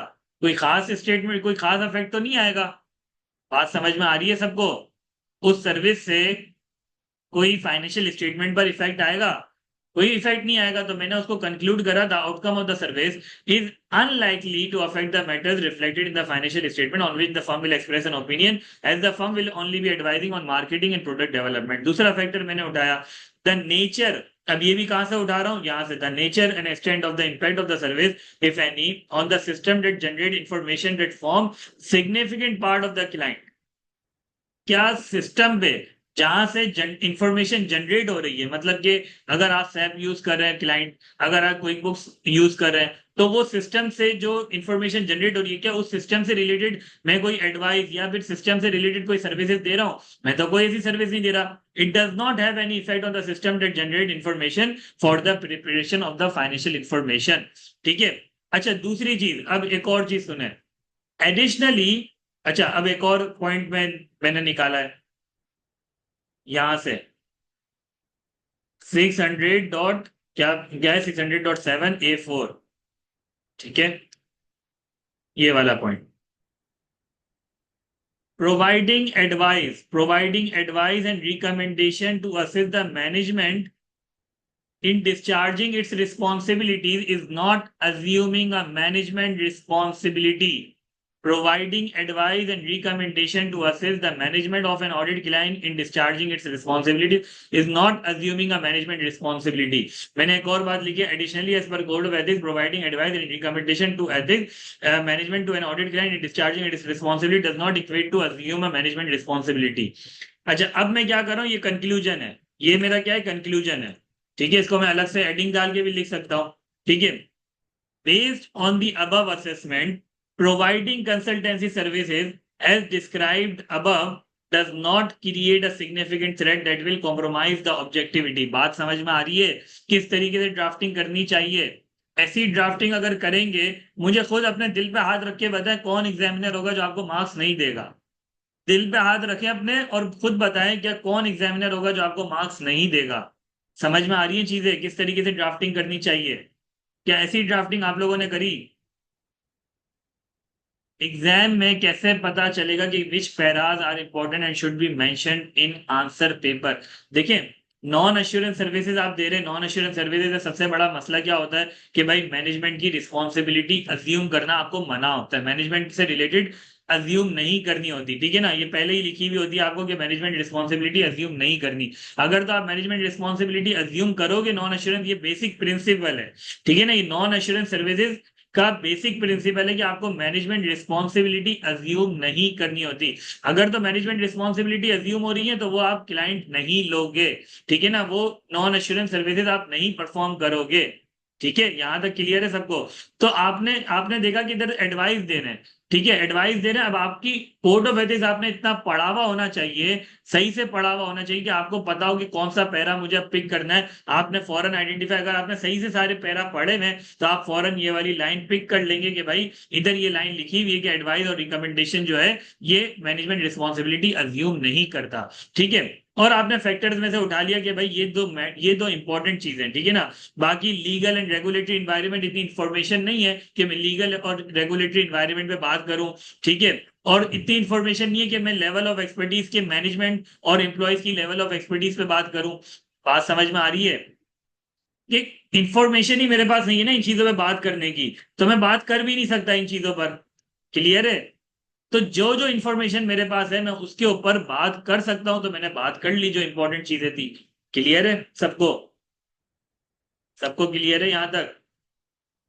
बातें समझ में आ रही है? ड्राफ्टिंग समझ में आ रही है सबको, किस तरीके से ड्राफ्टिंग करनी है? मैंने वही फॉर्मेट फॉलो करा है जो आप लोगों को बताया, कोई अलग फॉर्मेट नहीं है। इश्यू बताया, थ्रेड प्रिंसिपल बताया, एवेल्युएशन ऑफ थ्रेड बताया जो फैक्टर से, और फैक्टर मैंने कहां से लिखे, एग्जैक्ट कोड ऑफ एथिक्स से छापे, सिर्फ उसमें अपनी एड ऑन ये करा है, ये मेरा एड ऑन है। ठीक है, इसको मैं डिफरेंट कलर कर देता हूं ताकि आप लोगों को क्लियर हो जाए। ठीक है, ये मेरा एड ऑन है। ठीक है, ये एग्जैक्ट कोड ऑफ एथिक्स से मैंने छापा है। ठीक है, ये मेरा एड ऑन है कि भाई मैंने अब अपनी जजमेंट बताई कि based on the above assessment providing consultancy services described above does not create a significant threat that will compromise the objectivity. Safeguards. However, it is important to apply safeguards made clear to the management that our role will be solely to provide advice and recommendation during the management consultancy। ये मैंने अपनी तरफ से लिखा है। अगर आपने ये बात नहीं भी लिखी और ये बात भी लिख दी है तो बहुत होगा। ठीक है, assign separate teams for both assignments, ensure that there is no information sharing among them। इतना तो आप लोग लिख ही लोगे ना, इजी है, मुश्किल लगा कहीं, मसला लगा? हाँ, ड्राफ्टिंग आपने अभी फर्स्ट टाइम सही नहीं करी होगी, इंशाल्लाह अब आप लोगों ने ड्राफ्टिंग देख ली मेरी, तो इंशाल्लाह इंशाल्लाह अब आप लोग इंप्रूव करके लिख लोगे। सही है, जल्दी से मुझे कंफर्म करें आप लोगों को आइडेंटिफाई हो रहा है किधर गलतियां कर रहे हैं आप लोग, ड्राफ्टिंग आप लोगों ने कैसी करी है और कैसी ड्राफ्टिंग करनी चाहिए हमें, क्लियर हो रहा है? जल्दी जल्दी मुझे बताओ, समझ में आ रही है चीजें? देखो मैं अपने घर से कुछ भी नहीं लाया हूं, जो बच्चे बोलते हैं ना सर पता नहीं अजीब अजीब क्वेश्चन आ जाते हैं जो कि हमें कोड ऑफ एथिक्स से कहीं नहीं मिलते। देखो भाई, मैं ये रेफरेंस मैंने लिखा है आप लोगों के लिए कि भाई ये मैंने कोई अपने घर से मैं बातें नहीं लाया हूं, ये रेफरेंस लिखा है मैंने इधर, ये भी रेफरेंस मैंने लिखा है। जामिन कह रहे हैं ध्यान से नहीं पढ़ा कोड ऑफ एथिक्स, बिल्कुल ध्यान से पढ़ोगे तो लिख लोगे। I read code and highlighted it but I am not able to identify which paras and points are important, what to do now. देखिए, नॉन अश्योरेंस सर्विसेज आपको मिल गया ना, इतना तो आपको पता चल गया। अब एग्जैक्टली exactly आपको ये नहीं मिल रहा कि यार एडवाइस और ये वाली चीजें मैं किधर से उठाऊं। अगर मैं आपको कोड ऑफ एथिक्स का थोड़ा सा दिखा दूं कि भाई सबसे पहले हम ऊपर चलते हैं। ठीक है, सबसे पहले हमने ऊपर गए। ठीक है, अच्छा अब हम आ गए इधर। क्या ये अकाउंटिंग बुक कीपिंग सर्विस है? अकाउंटिंग बुक कीपिंग सर्विस नहीं है। क्या एडमिन सर्विस है? एडमिन सर्विस भी कोई है नहीं वैसे देखा जाए। वैल्यूएशन सर्विस है? वैल्यूएशन भी नहीं है। टैक्स है? टैक्स नहीं है। इंटरनल ऑडिट है? इंटरनल ऑडिट भी नहीं है। आईटी सर्विस है? आईटी भी नहीं है। लिटिगेशन है? लिटिगेशन भी नहीं है। लीगल है? लीगल नहीं है। ना तो रिक्रूटिंग है ना तो कॉर्पोरेट फाइनेंस में आ रही है। ठीक है, तो अब क्या है, ये कोई ऐसी सर्विस है जो ये इनमें से तो क्लासीफाई नहीं हो रही, तो मतलब मुझे कुछ ना कुछ इधर से लिखना पड़ेगा जो जनरल नॉन एश्योरेंस सर्विस है। अब नॉन एश्योरेंस सर्विस में बोलता है भाई नॉन एश्योरेंस सर्विस आपका थ्रेट तो अराइज करती है। ठीक है ना, नॉन एश्योरेंस सर्विस आपका थ्रेट तो अराइज करेगी। ठीक है, अब उसके फैक्टर्स आपने देखने हैं थ्रेट एवेल्युएट करने के। ये बात समझ में आ रही है? इस तरीके से आपने चलना है। देखो ये एक चीज होती है कि सब पढ़ लिया, लेकिन पढ़ के अब किस तरीके से उसमें जाना है वो आपने इधर से चलना है कि पहले इंडेक्स खोला, इंडेक्स में देखें क्या वो फॉल कर रहा है किसी सिनेरियो में, नहीं कर रहा तो जनरल आप प्रिंसिपल देख लें कि जनरल प्रिंसिपल क्या है। तो मैं क्या करा, नॉन एश्योरेंस सर्विस के जनरल प्रिंसिपल में चला गया, जनरल प्रोविजंस में चला गया। अब जनरल प्रोविजंस में गया तो उसमें पता चला भाई जो भी नॉन एश्योरेंस सर्विस होगी उसके थ्रेट को एवेल्युएट करने का क्राइटेरिया मुझे पता चल गया। क्लियर है सबको? कोई मसला? उसमें जनरल बात करी है भाई मैनेजमेंट की रिस्पॉन्सिबिलिटी आपने अज्यूम नहीं करनी, तो वो मैनेजमेंट की रिस्पॉन्सिबिलिटी पे भी मैंने बात लिख ली। ये बात लिखी हुई है ना, अ firm or network firm shall not assume a management responsibility. ठीक है, अच्छा ये लाइन भी मैं ऐड कर सकता हूँ। ठीक है ना, ये लाइन भी मैं ऐड कर सकता हूँ कि भाई इधर कहीं मैं लिख लूं कि भाई एज पर code of ethics a firm or network firm shall not assume a management responsibility for an audit client. तो मैं फिर नीचे बात लिखूं कि भाई एडिशनली ये मैनेजमेंट रिस्पॉन्सिबिलिटी अज्यूम नहीं हो रही। क्लियर है सबको? बातें समझ में आ रही है? ठीक है। अच्छा जी, दूसरे पे आ जाते हैं। Fee offered by the client. Issue क्या है? Client recommended of a combined fee. ठीक है, अब कोड ऑफ एथिक्स क्या कह रहा है? कोड ऑफ एथिक्स आपको कह रहा है ये तो इशू आपने बता दिया, ये नॉर्मल इशू है। अब कोड ऑफ एथिक्स क्या है? कोड ऑफ एथिक्स का मसला किधर है? Fee should not be charge lower than the fee charge by the predecessor auditor. ये लाइन किधर लिखी हुई, ये एक सवाल है। अब ये लाइन लिखी हुई है इधर पूरे कोड ऑफ एथिक्स में, इंटरनेशनल कोड ऑफ एथिक्स जो आपका है उसमें कहीं भी ये वाली लाइन नहीं लिखी हुई। ये वाली लाइन पूरे कोड ऑफ एथिक्स में, इंटरनेशनल कोड ऑफ एथिक्स में नहीं लिखी हुई। ये वाली लाइन लिखी हुई किधर है? ये वाली लाइन आपकी लिखी हुई है आईकेप के कोड ऑफ एथिक्स में। मैं आपको कंपैरिजन भी दिखाता हूं। जल्दी से इधर आ जाओ, chartered accountant in practice. Then हम आ गए फी पर। ठीक है, अब इधर मैं इधर का भी खोल लेता हूँ। ठीक है, सेम हम सेक्शंस खोल लेते हैं इधर के भी। ठीक है, इंटरनेशनल कोड ऑफ एथिक्स के भी, ताकि आपको डिफरेंस भी पता चल जाए कि भाई आईकेएफ का भी कोड ऑफ एथिक्स को अहमियत देनी है। आईकेएफ के कोड ऑफ एथिक्स को लिफ्ट जो नहीं कराते तो वो भी बड़े नुकसानात में रह सकते हैं। ठीक है, अच्छा जी इधर आ जाओ, इधर पढ़ो इंटरनेशनल कोड ऑफ एथिक्स का ये वाला para. A professional accountant might को quote whatever fee is considered appropriate. Quoting a fee lower than another accountant is not in itself unethical. क्या कह रहा है international code of ethics? Quoting a fee lower than another accountant is not in itself unethical. वो तो बोल रहा है कि भाई आप कोड कर सकते हो अनदर अकाउंटेंट से कंपैरेटिव में लोअर फी आप कोड कर सकते हो, इट्स नॉट एन अनएथिकल। वो तो बल्कि अलाउ कर रहा है। हाउएवर, अभी अभी पहले सुन लो, ये सुन लो, फिर हम आते हैं सैयद अहमद अहमद आपके क्वेश्चन की तरफ मैं आता हूं। ठीक है, however the level of fees quoted create a self interest threat to compliance with the principle of competence with the principle of professional competence and due care if the fee quoted is so low that it might be difficult to perform the engagement। ये कह रहा है कि भाई आप अगर चाहो तो अनदर अकाउंटेंट से लोअर फी कोड कर सकते हो, इट्स नॉट एन अनएथिकल, लेकिन इतनी लो ना हो कि भाई क्या आप इंगेजमेंट परफॉर्म ना कर सको। इसने ये बात करी है। क्लियर है यहां तक सबको? अब आईकेएफ की बात देखते हैं, सेम सेक्शन। ठीक है, सेम सेक्शन पर हूं, अब इस बात को पढ़ते हैं। when entering into negotiations regarding professional service, a chartered accountant in practice may quote whatever fee is deemed to be appropriate, commensurate with the nature and service to be rendered. However, in such cases, chartered accountant in practice should be careful not to quote fee lower than the charge by lower than the than that charged by the chartered accountant in practice previously carrying out the audit। क्या दोनों में फर्क दिख रहा है आपको? क्या दोनों इंटरनेशनल स्टैंडर्ड और आईकेएफ के कोड ऑफ एथिक्स में फर्क दिख रहा है आपको? कंफर्म करो ना भाई।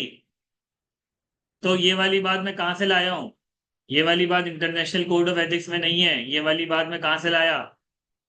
ये वाली बात इधर आंसर में, आईकेएफ के कोड ऑफ एथिक्स में 330.3 में, as it may lead to create self interest which may compromise the objectivity, integrity and professional behaviour of the auditor. Professional behaviour मैंने क्यों लिखा है? जब आप लोअर फी चार्ज करोगे तो आपके ओवरऑल आईकेएफ पे, आपके बीइंग ऑडिटेड ऑडिट कम्युनिटी पे आपके क्वेश्चन मार्क क्रिएट हो जाता है कि भाई ये वाला तो का ज्यादा चार्ज करता है। लेट से केपीएमजी ने बोला मैं चार्ज करूंगा 1 मिलियन। ठीक है, पीडब्ल्यूसी लेट से बोलता है कि मैं आपको सस्ते में कर दूंगा, आपको 5 मिलियन में कर दूंगा। वो चार्ज कर रहा है लेट से 1 मिलियन, और वो कह रहा है कि भाई दूसरा वाला कह रहा है, पीडब्ल्यूसी कह रहा है 5 लाख में आपको मैं क्लाइंट कर दूंगा। यार वो तो बोलेगा ना केपीएमजी तो ज्यादा ज्यादा चार्ज करता है, तो ओवरऑल किस पे इफेक्ट आ रहा है? ओवरऑल आईकेएफ के ओवरऑल ऑडिटर्स पे इफेक्ट आएगा ना। लोग बोलेंगे कि यार ये ऑडिटर तो ज्यादा ज्यादा फी चार्ज करते हैं, तो प्रोफेशनल बिहेवियर भी क्या होगा आपका? कॉम्प्रोमाइज होगा। ऑब्जेक्टिविटी भी आपकी कॉम्प्रोमाइज होगी, इंटेग्रिटी भी आपकी कॉम्प्रोमाइज होगी। क्लियर है सबको? सबको यहां तक क्लियर है? अच्छा जी, दूसरी बात, fee should not be too low that it might be difficult to perform engagement. Fee should not be too low that it might be difficult to perform engagement as it may lead to create self interest threat. ये मैंने वही बात as it is लिखी है। ये वाली बात कहां से लिखी? 330.3A2 international code of ethics.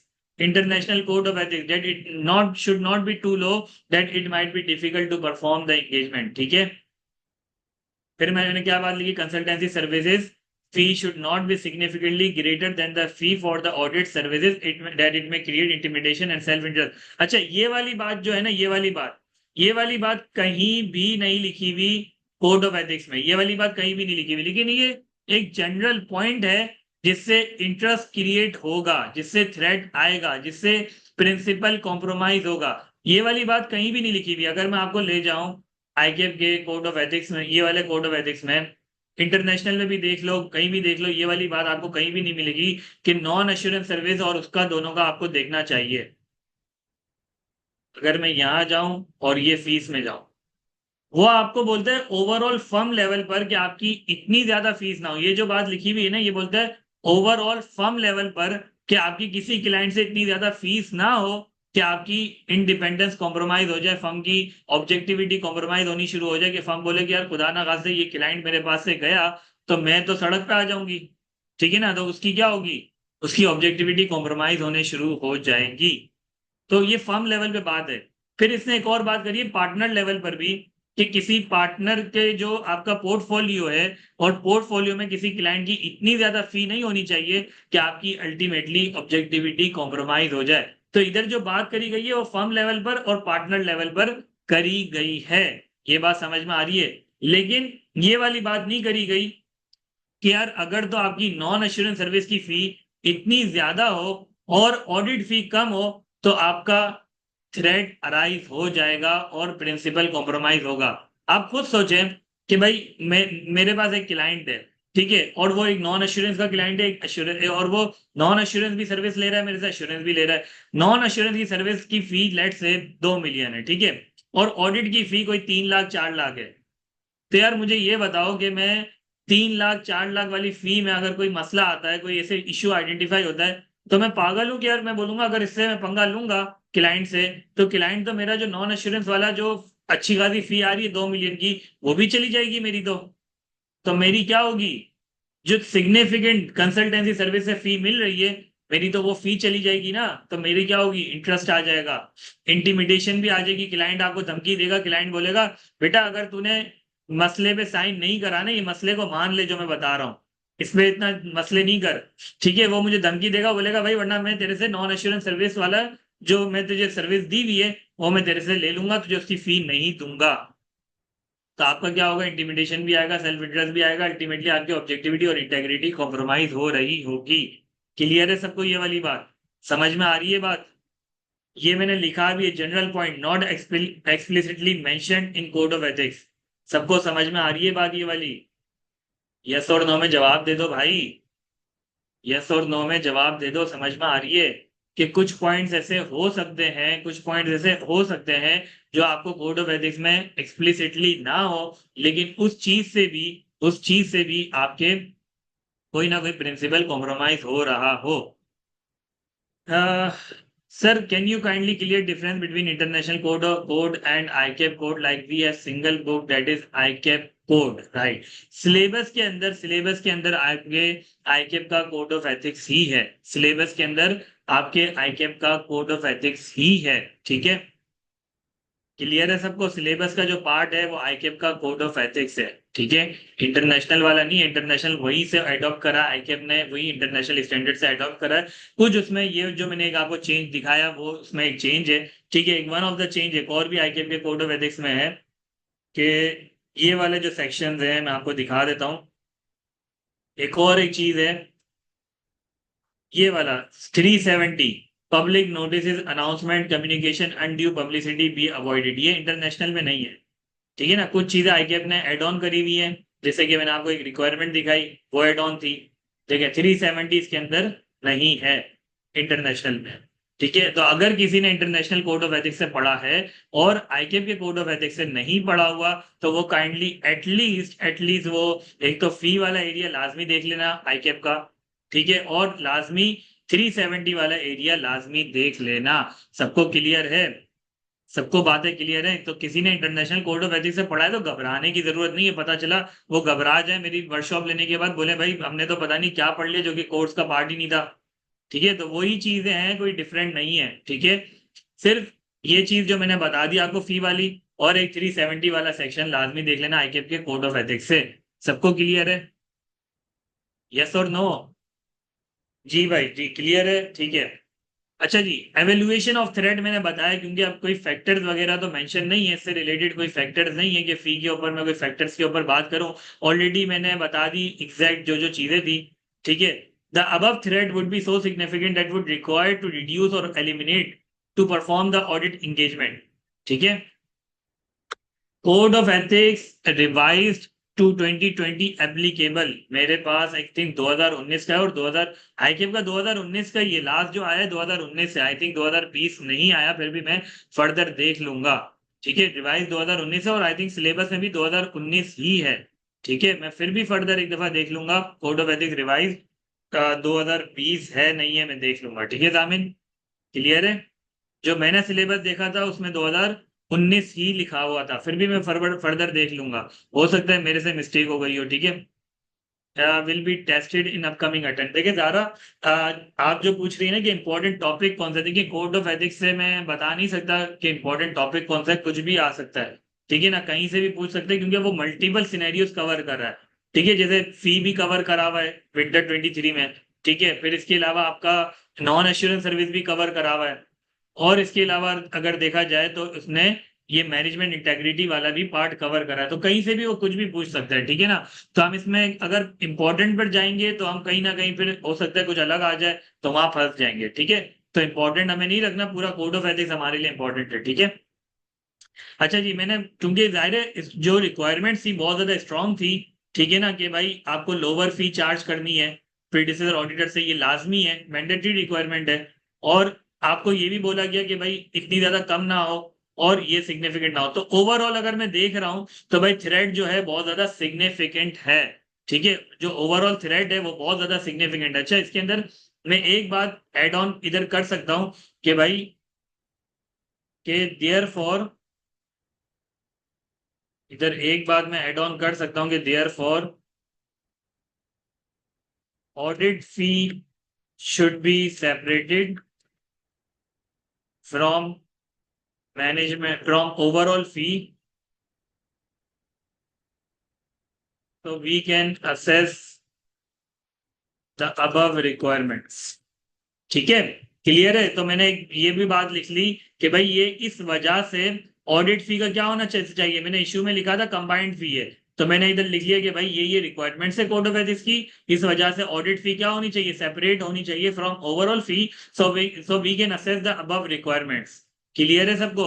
तो कोड ऑफ एथिक्स के मसले ये थे। ठीक है ना, ये 3 पॉइंट कोड ऑफ एथिक्स के मसले हैं। ये मसला नहीं है, कोड ऑफ एथिक्स का मसला नहीं है, ये ओवरऑल एक इश्यू है कि कंबाइंड फी है। तो कोड ऑफ एथिक्स की रिक्वायरमेंट ये है, इसीलिए उस रिक्वायरमेंट को देखने के लिए आपको फी को क्या करना पड़ेगा, फी को क्या करना पड़ेगा, सेपरेट करना पड़ेगा। क्लियर है सबको? चार्टर्ड अकाउंटेंट इन बिजनेस वाला सेक्शन नहीं है कोर्स में शामिल, चार्टर्ड अकाउंटेंट इन बिजनेस वाला भी सेक्शन, क्योंकि आईकेप ने ओवरऑल लिखा है कि भाई कोड ऑफ एथिक्स आपका अप्लाई होगा, जो आईकेप का कोड ऑफ एथिक्स है, आईकेप के कोड ऑफ एथिक्स में बिजनेस प्रैक्टिस भी इन्वॉल्व है। ठीक है, लेकिन चूंकि ये ऑडिट का पेपर है तो आईकेप ज्यादा ऑडिट से ही रिलेटेड पूछता है, बिजनेस प्रैक्टिस में जाता नहीं है। क्लियर है सबको? लेकिन आईकेप ने कहीं ये मेंशन नहीं करा हुआ कि भाई ये सिर्फ ऑडिट से रिलेटेड ही वो पूछेगा। ठीक है, उसने सिर्फ बताया कि भाई आईकेएफ का कोड ऑफ एथिक्स अप्लाई होगा, वो सिलेबस का पार्ट है। अब उसके अंदर जाहिर है बिजनेस वाला सेक्शन भी फॉल करता है, तो हो सकता है कभी पूछ ले, लेकिन बिजनेस वाला सेक्शन नॉर्मली पूछता नहीं है क्योंकि ऑडिट का पेपर है तो वो ऑडिट को ही हिट करता है। क्लियर है सबको? अच्छा जी, एवेलुएट मैंने थ्रेड करा क्योंकि रिक्वायरमेंट सारी मैंडेटरी वाली रिक्वायरमेंट थी, तो मैंने बोला अब threat would be so significant that would require to reduce or eliminate to perform the audit engagement. अब मैंने कोर्स ऑफ एक्शन ही अपनी तरफ से लिखे, code the audit fee separately to an audit client. ठीक है, we should not be lower than the fee charge by predecessor auditor. ठीक है, the above audit fee should not be to lower and it is sufficient to perform the engagement. The proportion of the audit fee from audit client should not significantly lower as compared to the consultancy services. ये course of action मैंने अपनी wording में खुद से draft करे हैं, तो आप लोग भी कर सकते हैं, इसमें कोई मुश्किल बात तो नहीं थी। ठीक है ना, यहीं से पॉइंट जो रिक्वायरमेंट थी वही मैंने कोर्स ऑफ एक्शन बना के लिख लिए। क्लियर है सबको, कोई मसला? अब मुझे ये बताएं कि आप लोगों ने इसी तरीके से ड्राफ्टिंग करी, जल्दी से बताएं। मैंने वही देखें वही चीज करी, issue, code of ethics, evaluation of threat, course of action, यही मैंने 4 पॉइंट्स में बातें लिखी हैं। तो मुझे जल्दी से बताएं कि आप लोगों ने इसी तरीके से ड्राफ्टिंग करी है या आप लोगों ने इस तरीके से ड्राफ्टिंग नहीं कर सके, क्या मसले थे मुझे साथ साथ बताते रहें ताकि हम लोग डिस्कस करें और उसको इम्प्रूव करने की कोशिश करें। जल्दी जल्दी साथ साथ रिप्लाई करते रहें। किधर चले गए, सो तो नहीं गए सारे। आयशा कह रही है yes but in first part I added 600.8 in course of action. 600.8 in course of action देख लेते हैं 600.8 क्या कहता है। तो एक दफा हम उसको भी देख लेते हैं, आपने क्या लिखा था।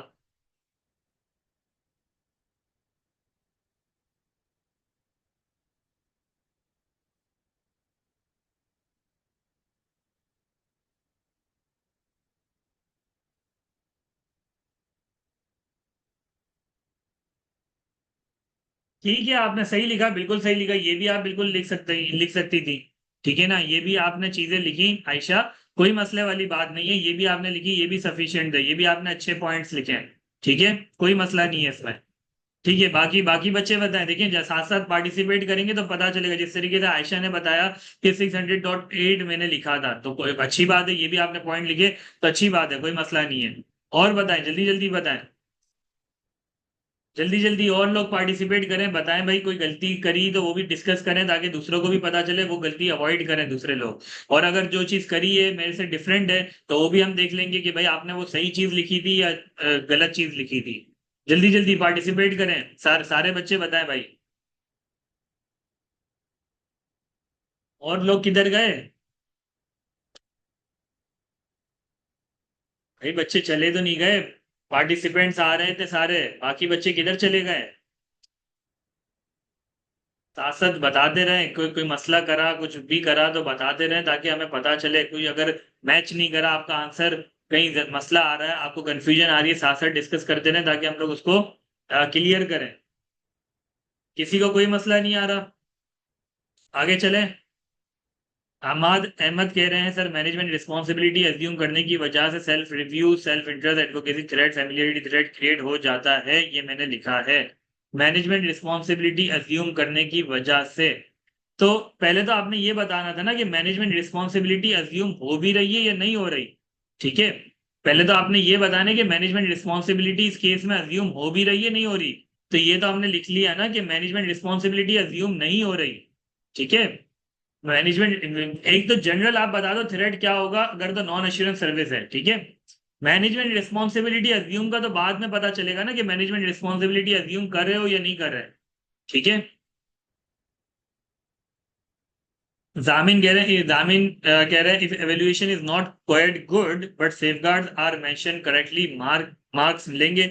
सेफगार्ड्स ये मिलेंगे, लेकिन मेजर जो चीज होती है वो एवेल्युएशन होती है। ठीक है ना, एवेल्युएशन के ज्यादा मार्क्स होते हैं, मेजर असल चीज ही डिपेंड करती है एवेल्युएशन पे। कोर्स ऑफ एक्शन लिखना आसान है, सेफगार्ड्स लिखना आसान है, नॉर्मल हर किसी के सेम ही होंगे। ठीक है ना, असल चीज होती है एवेल्युएट करना। ठीक है, क्लियर है सबको, आगे बढ़ते हैं।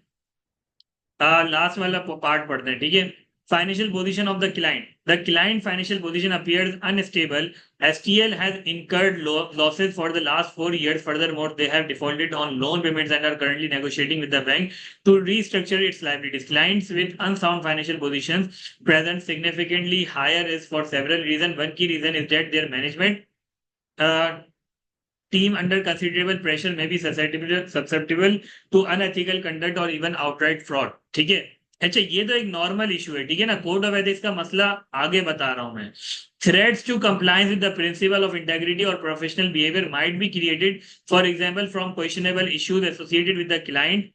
Issues that, if known, might create such a threat include client involvement in illegal activities, dishonesty, questionable financial reporting practices, or another other unethical behavior।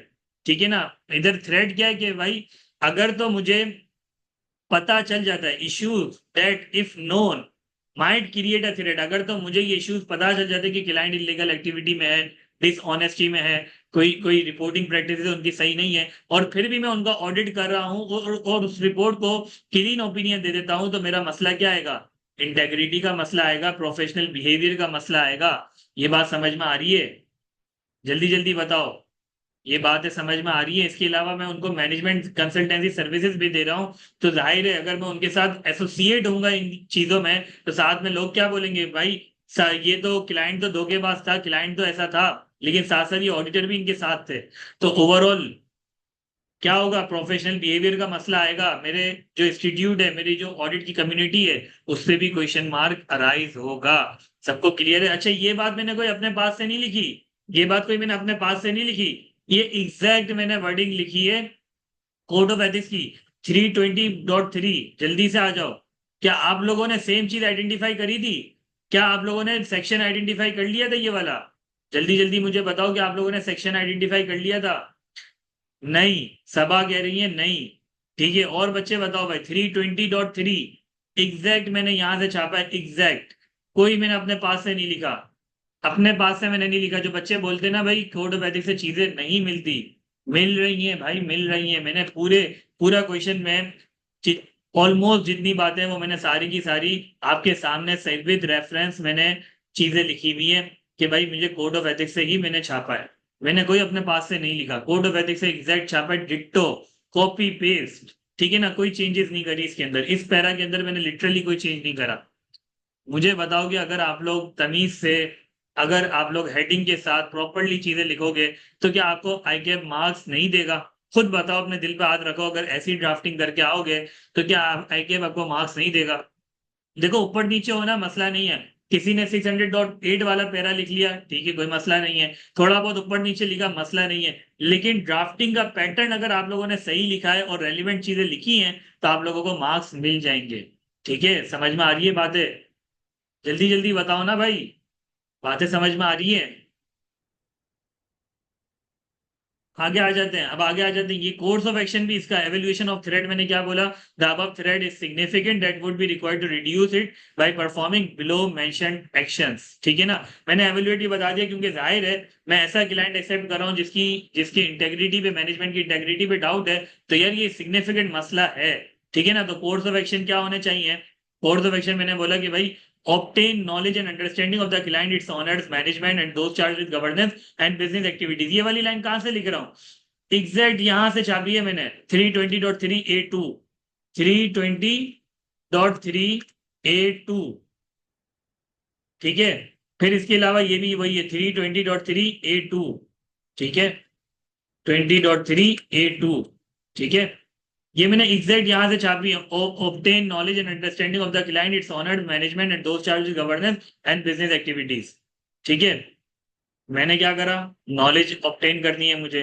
ठीक है, अच्छा, इधर लिखा हुआ वैसे जो था फैक्टर्स में लिखा हुआ था कि आपको थ्रेड को एवेल्युएट करना है। ठीक है ना, चूंकि मेरे पास अभी थ्रेड को एवेल्युएट करने के लिए कोई इन्फॉर्मेशन नहीं है कि मैंने क्लाइंट की नॉलेज ली है नहीं ली, तो मैंने इसको कोर्स ऑफ एक्शन में कन्वर्ट कर लिया इस चीज को। मैंने बोला कि भाई अभी आपने ऑब्टेन करनी है, जब आपके पास नॉलेज आ जाएगी क्लाइंट किस टाइप का है, देन आप फर्दर उसको एवेल्युएट कर सकोगे। ठीक है ना, तो मैंने इसको कोर्स ऑफ एक्शन में इसको कन्वर्ट कर लिया कि भाई अभी आपका कोर्स ऑफ एक्शन ये कि पहले नॉलेज ऑब्टेन करो। ठीक है, फिर आप देखो क्लाइंट की कमिटमेंट कैसी है to address the questionable issues. Then ये वाली थर्ड वाली line, contact predecessor auditor and inquire whether there are any reason why the engagement should not be accepted. ये कहां से लिखा मैंने? इधर से मैंने लिखा है, एक मिनट,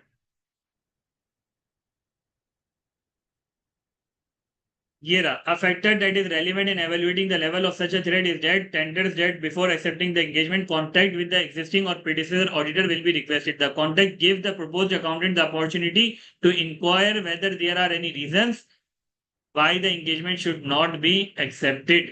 यहां तक सबको क्लियर है? कहां से लिखा मैंने? 320.4A3। सबको क्लियर है? सारी चीजें बुक से मिल रही हैं आप लोगों को? कोई ऐसी चीज मैंने बाहर से लिखो मुझे बता दो। कुछ कुछ चीजें जो मैंने लिखी हैं वो मैंने आप लोगों को बता दी। ऑलमोस्ट मैंने सारी चीजें कहाँ से छापी हैं? आपकी कोड ऑफ एथिक्स की बुक से ही छापी हैं। ठीक है, तो चीजें मिल रही होती हैं, बस आपकी ग्रिप होनी चाहिए। ठीक है, और आपको तरीके से ड्राफ्टिंग आनी चाहिए कि भाई उसको सिक्वेंसिंग में ड्राफ्ट करना आना चाहिए। अगर सिक्वेंसिंग में चीजें आती हैं तो आराम से आप लोग चीजें लिख लेंगे। जामिन पूछ रहे हैं आपकी बुक में आपके अपने सॉल्यूशंस हैं अवेलेबल ऑन पोर्टल? मेरे जो जो मैंने चीजों की प्रैक्टिस करवाई है तो वो मैंने पोर्टल पे अवेलेबल रखे हुए सॉल्यूशंस। ठीक है, वो आपको सॉल्यूशंस अवेलेबल मिल जाएंगे। फर्दर मैं अपनी बुक पे काम कर रहा हूँ, सॉल्यूशंस को एक जगह पाइल अप कर रहा हूँ, जो जो चीजों के मैं सॉल्यूशंस बना रहा हूँ तो वो मैं उसको पाइल अप कर रहा हूँ, तो इंशाल्लाह इंशाल्लाह बुक फॉर्म में कन्वर्ट मैं कर दूंगा। लेकिन वो जाहिर है इंशाल्लाह इंशाल्लाह आपको उसकी जरूरत नहीं पड़ेगी, और इंशाल्लाह इंशाल्लाह आपका पेपर इस टाइम में निकल जाएगा, तो इंशाल्लाह आपको वो बुक की जरूरत नहीं पड़ रही होगी। फॉर द टाइमिंग मैं भी काम कर रहा हूँ उस बुक पे।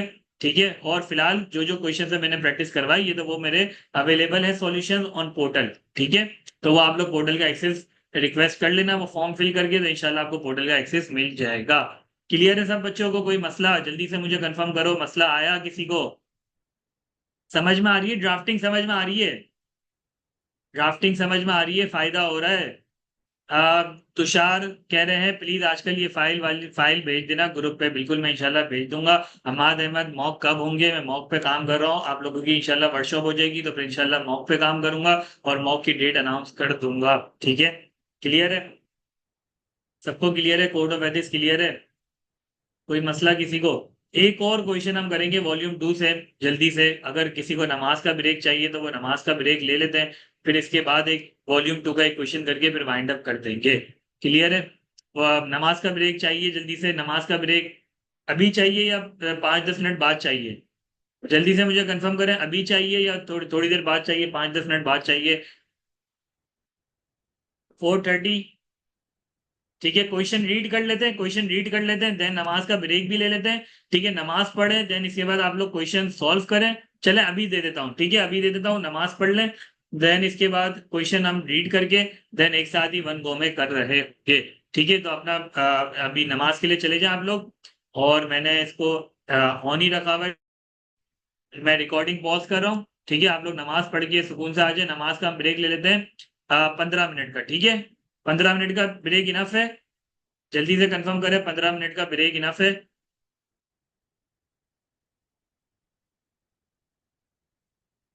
आयशा कह रही है सर काइंडली अपने क्लास टेस्ट और एंड सॉल्यूशन भी शेयर करते हैं अगर कोई है तो। वो सारी चीजें आपको अवेलेबल मिल जाएंगी पोर्टल में, जितनी भी चीजें हैं पोर्टल में। अगर कोई भी आपको मसला आ रहा है वो आप लोग मेरे से पूछ लीजिएगा, सारी चीजें अवेलेबल है पोर्टल में। पोर्टल का आप लोग वो ले लीजिएगा, ठीक है, एक्सेस ले लीजिएगा। साथ में पूछ रहे नेक्स्ट टॉपिक, नेक्स्ट टॉपिक हमारा होगा वॉल्यूम 2 से प्रोफोर्मा फाइनेंशियल इंफॉर्मेशन, जो कि आईकेएम ने अभी तक टेस्ट नहीं करा है। बहुत अच्छा क्वेश्चन बन सकता है इस पर, तो इंशाल्लाह उसको हम देख रहे हैं। ठीक है, जल्दी से नमाज पढ़ के आ जाए। 15 मिनट का ब्रेक है, 15 मिनट बाद इंशाल्लाह हम स्टार्ट करेंगे। स्टार्ट करते हैं इंशाल्लाह 40 पर। ठीक है, 4:40 पर स्टार्ट करते हैं। ठीक है,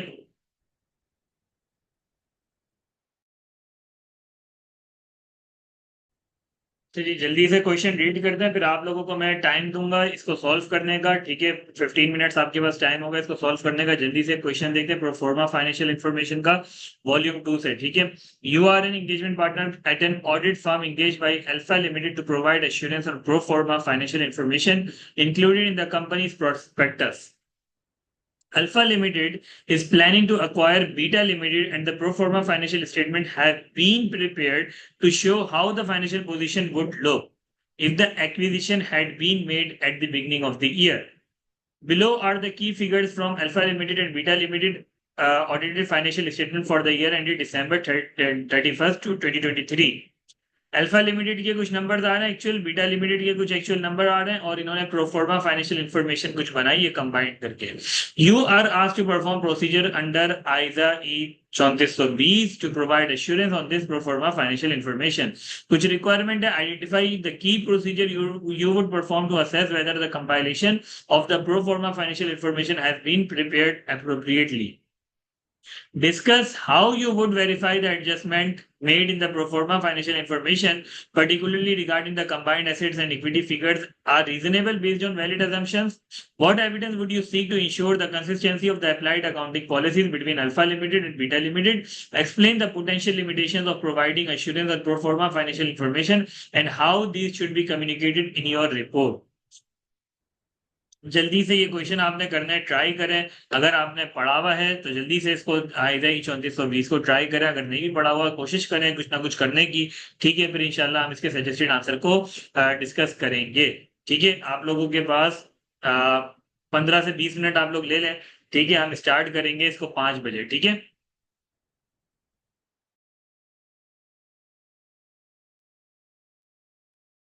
सबने क्वेश्चन कर लिया है, जल्दी से मुझे कंफर्म करें कि आप लोगों ने चारों की चारों रिक्वायरमेंट कंप्लीट कर ली है। जल्दी से मुझे कंफर्म करेंगे आप लोग सब।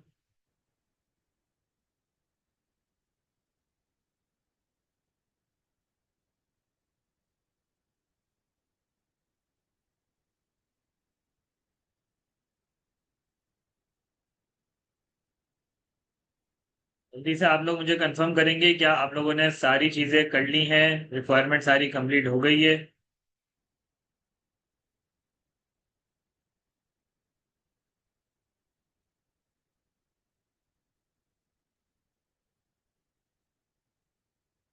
आवाज आ रही है आप लोगों को मेरी? आप लोगों ने क्वेश्चन पूरा कर लिया है?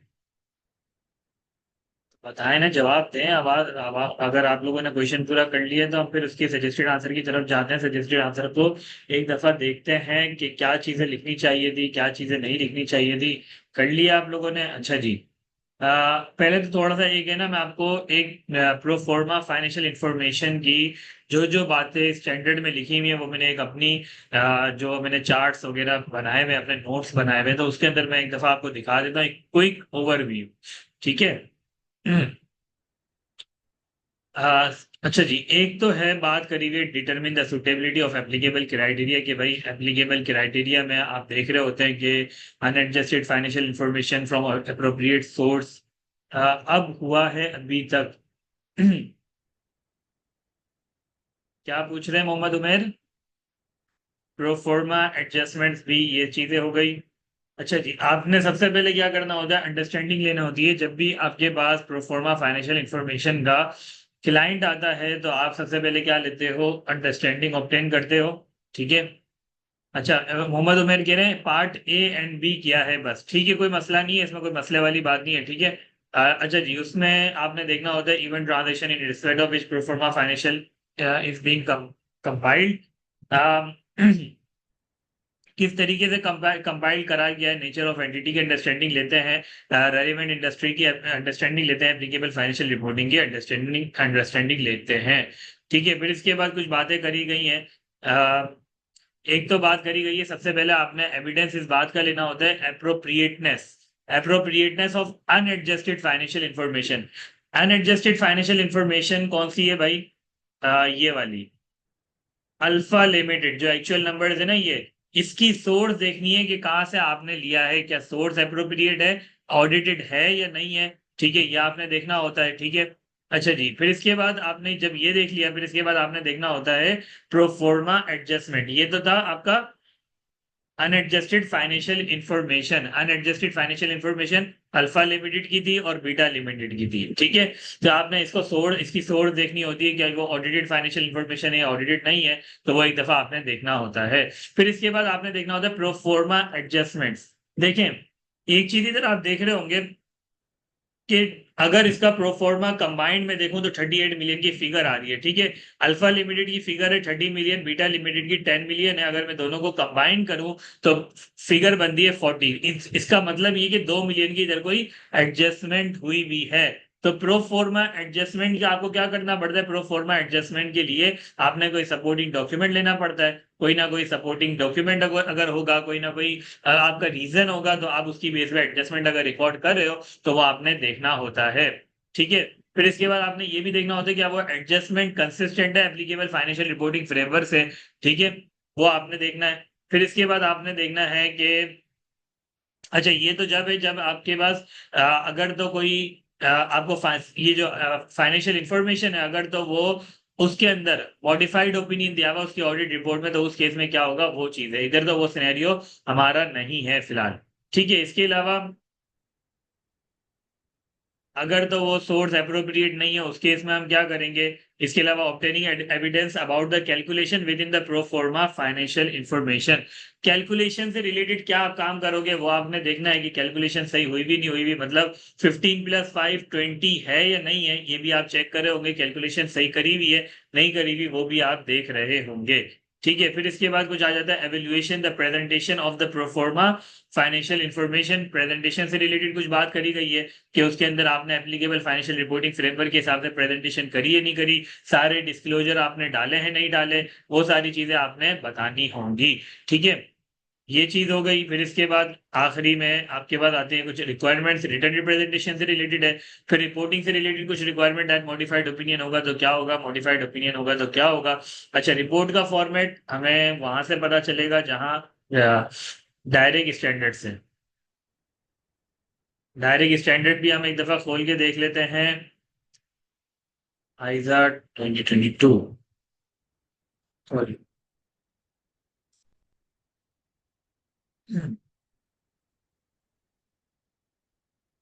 Proforma financial information, proforma financial information, ये रहा।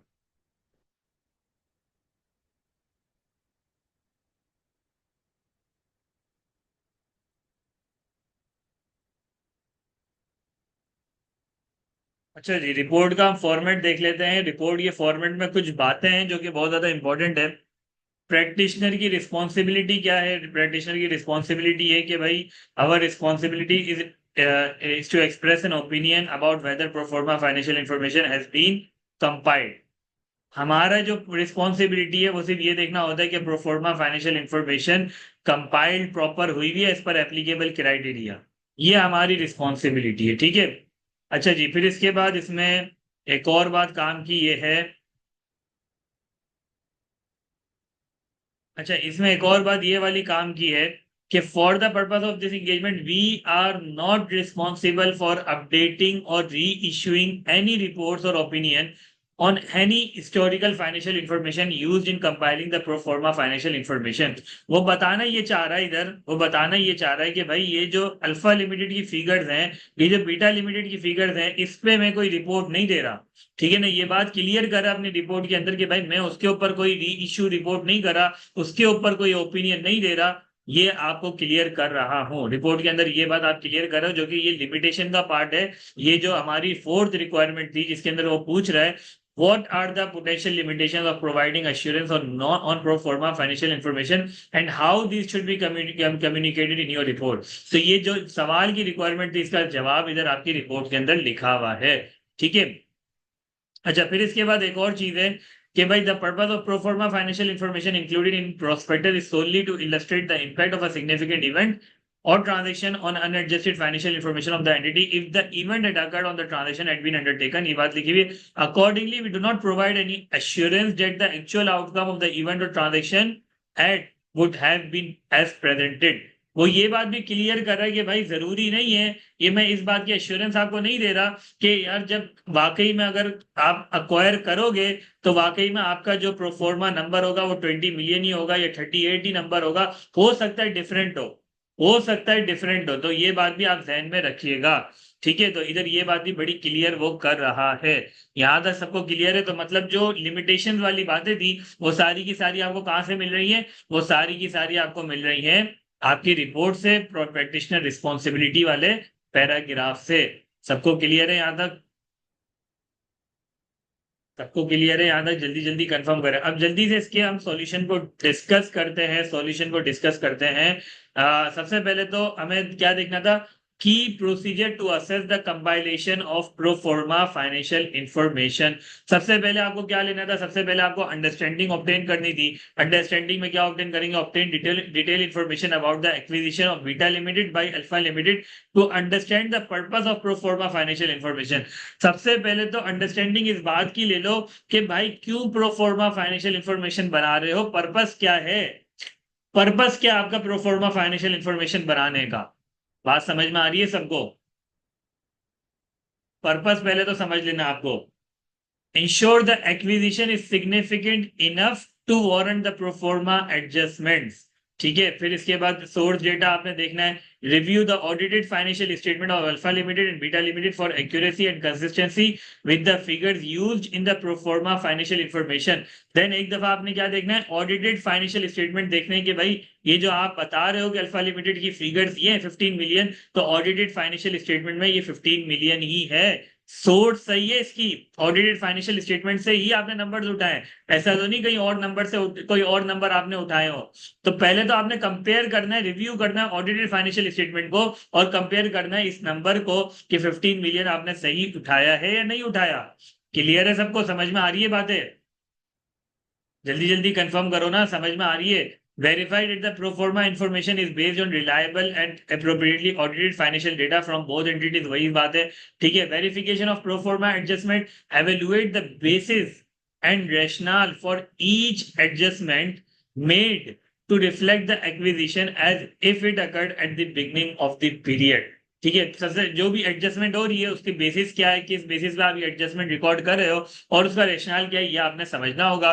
Confirm that the adjustment are directly attributable to the event or transaction and factually supportable, क्या कॉन्ट्रैक्ट्स और एग्रीमेंट है, and consistent with the applicable financial reporting framework.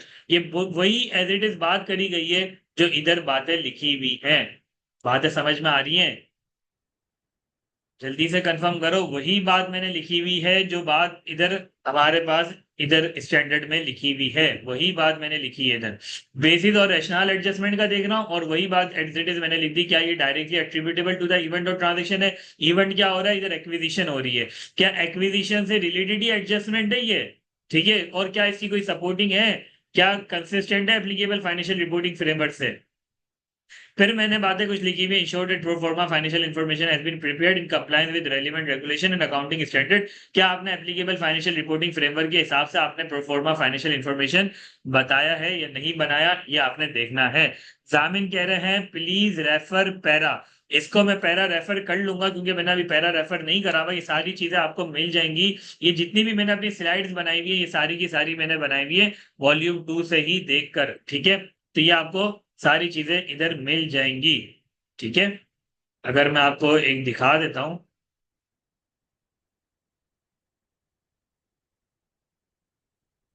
आपको अगर एक चीज देखनी है तो हम देख लेते हैं।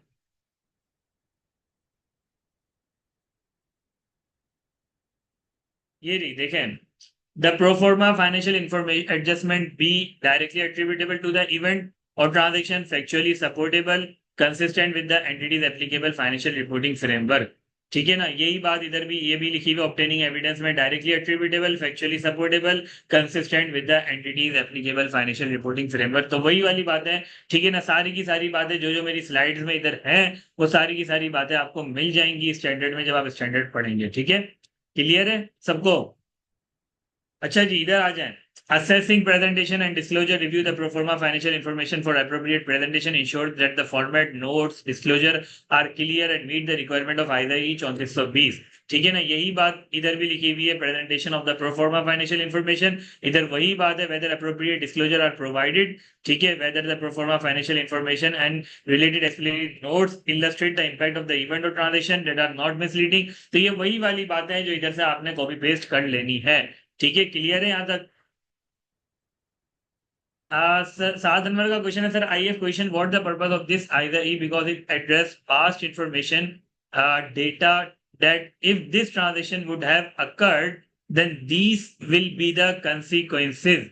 देखें, सिंपल सी चीज है कि इसका पर्पस ये है कि भाई अगर तो लेट से एक्विजिशन हो रही है, ये डिस्पोजल हो रहा है, एक एंटिटी है और एक एंटिटी या तो किसी को किसी सब्सिडरी अपनी खरीद रही है, ठीक है, या फिर वो सब्सिडरी को डिस्पोज ऑफ कर रही है, तो उस केस में आपके फाइनेंशियल इंफॉर्मेशन कैसे दिखेंगे वो आप दिखा रहे होते हो प्रोफॉर्मा फाइनेंशियल इंफॉर्मेशन में। और उसके ऊपर आपका काम ये होता है, बीइंग एन ऑडिटर आपका काम ये होता है, आप इस बात पर एश्योरेंस देते हो कि भाई ये ट्रांजेक्शन अगर होगी तो आपके फाइनेंशियल इंफॉर्मेशन कुछ ऐसे दिख रहे होंगे। लेकिन आप ये भी क्लियर करते हो कि भाई आप गारंटी नहीं दे रहे, आप इस बात को ये नहीं कर रहे कि भाई लाजमी ऐसा ही दिखेगा, हो सकता है एक्चुअल आउटकम डिफरेंट हो। ठीक है ना, लेकिन आपने जो कंपाइलेशन करी है, जो आपने एडजस्टमेंट रिकॉर्ड करी है वो अप्रोप्रिएट है। ठीक है, जो आपने कंपाइलेशन करी है कि लेट से भाई अगर ये सब्सिडी खरीदूंगा तो उसके रेवेन्यू भी मेरे साथ क्लब हो जाएंगे, तो मेरे टोटल एसेट्स कुछ अराउंड इतने दिख रहे होंगे। ठीक है, तो ये आप बता रहे होते हो। क्लियर है सबको? सबको क्लियर है? आगे चलें। Verify the adjustment made in the proforma financial information. अब आप क्या करोगे कि भाई जो एडजस्टमेंट्स हैं उसको आप चेक कर रहे हो, combined confirm that the combined revenue of 20 million that is 15 plus 5 million, 15 plus 5 million is 20 million. ठीक है, and the net profit 4 million 3 plus 1 are simply additive and do not include any other adjustment. देखें, आपने अगर ये देखा 15 + 5 20 million, तो आपने बोला यार इधर कोई एडजस्टमेंट होगी नहीं, तो ठीक है, इधर तो कोई मसला नहीं है, एडजस्टमेंट वेरीफाई करने की जरूरत नहीं है।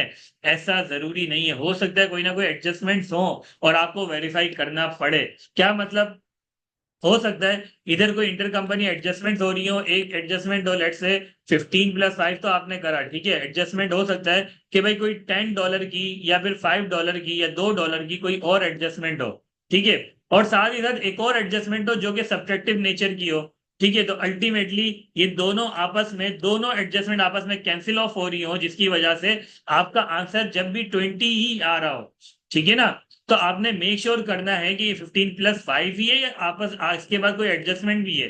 हो सकता है कोई ना कोई एडजस्टमेंट हो और वो एडजस्टमेंट की अमाउंट आपने गलत रिकॉर्ड करी हो, 2 - 2 आपने करा हो सकता है ये वाली एडजस्टमेंट हो सकता है 4 हो, ठीक है, जिसकी वजह से आपका आंसर आना चाहिए था 18, आपने गलत कर दिया हो, ठीक है, तो आपने मेक श्योर करना है कोई एडजस्टमेंट नहीं है, ठीक है ना, ये सिर्फ 15 + 5 ही है।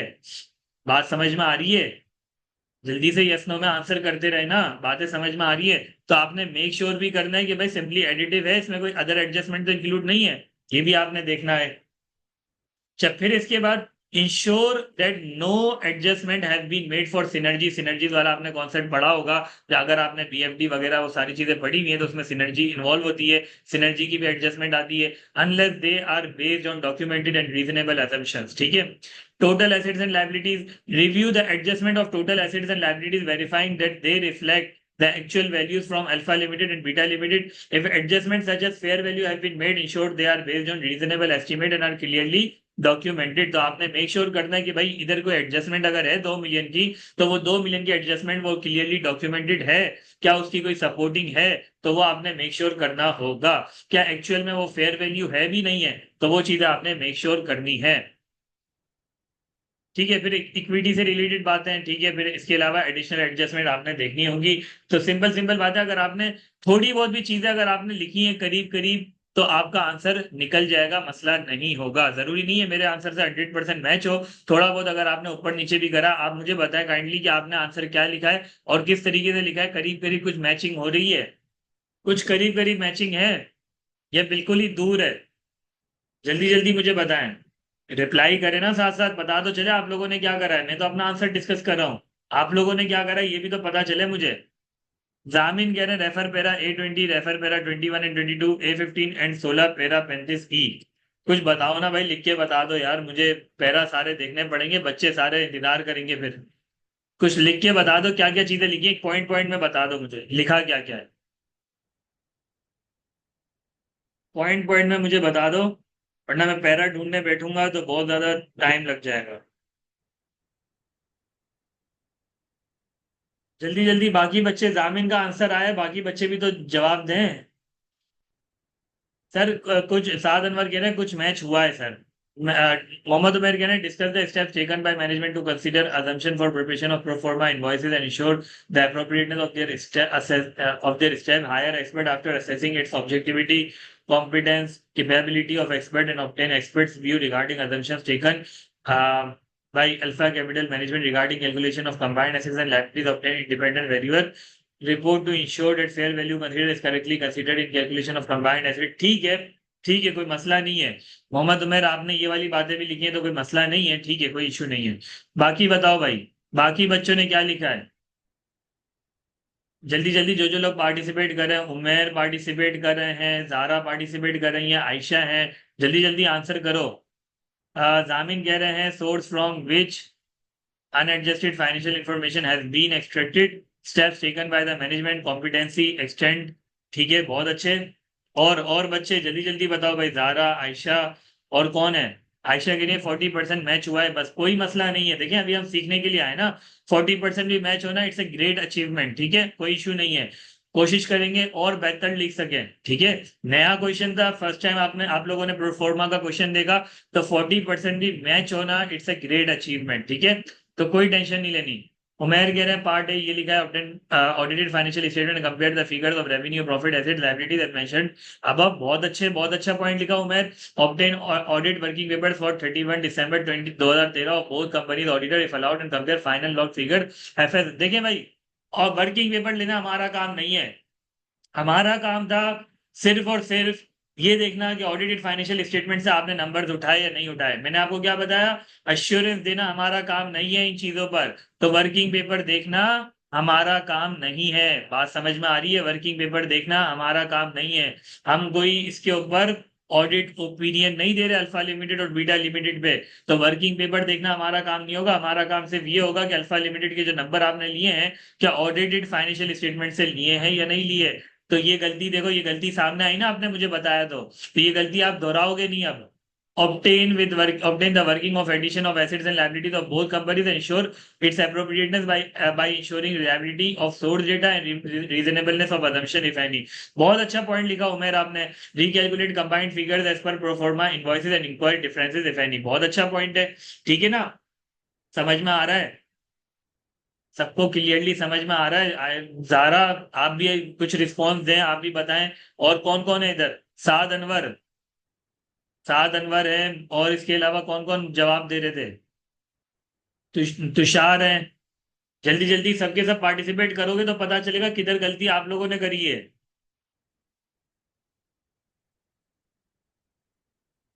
सारा कह रही है मेरा तो 30% मैच हुआ है। कोई मसला नहीं है, 30% भी मैच हुआ तो पता तो चलेगा ना। देखें, अगर आपका दूसरे कोई पॉइंट लिखे हैं, अगर वो अच्छा पॉइंट है तो मैं अप्रिशिएट करूंगा, कोई मसला नहीं है। पॉइंट मुझे बता दें क्या क्या क्या पॉइंट आपने लिखे हैं, ठीक है? जो अदर देन, जो बिल्कुल 70% जो अलग थे, वो आपने क्या पॉइंट लिखे हैं, तो वो भी मैं आप लोगों को गाइड कर दूंगा।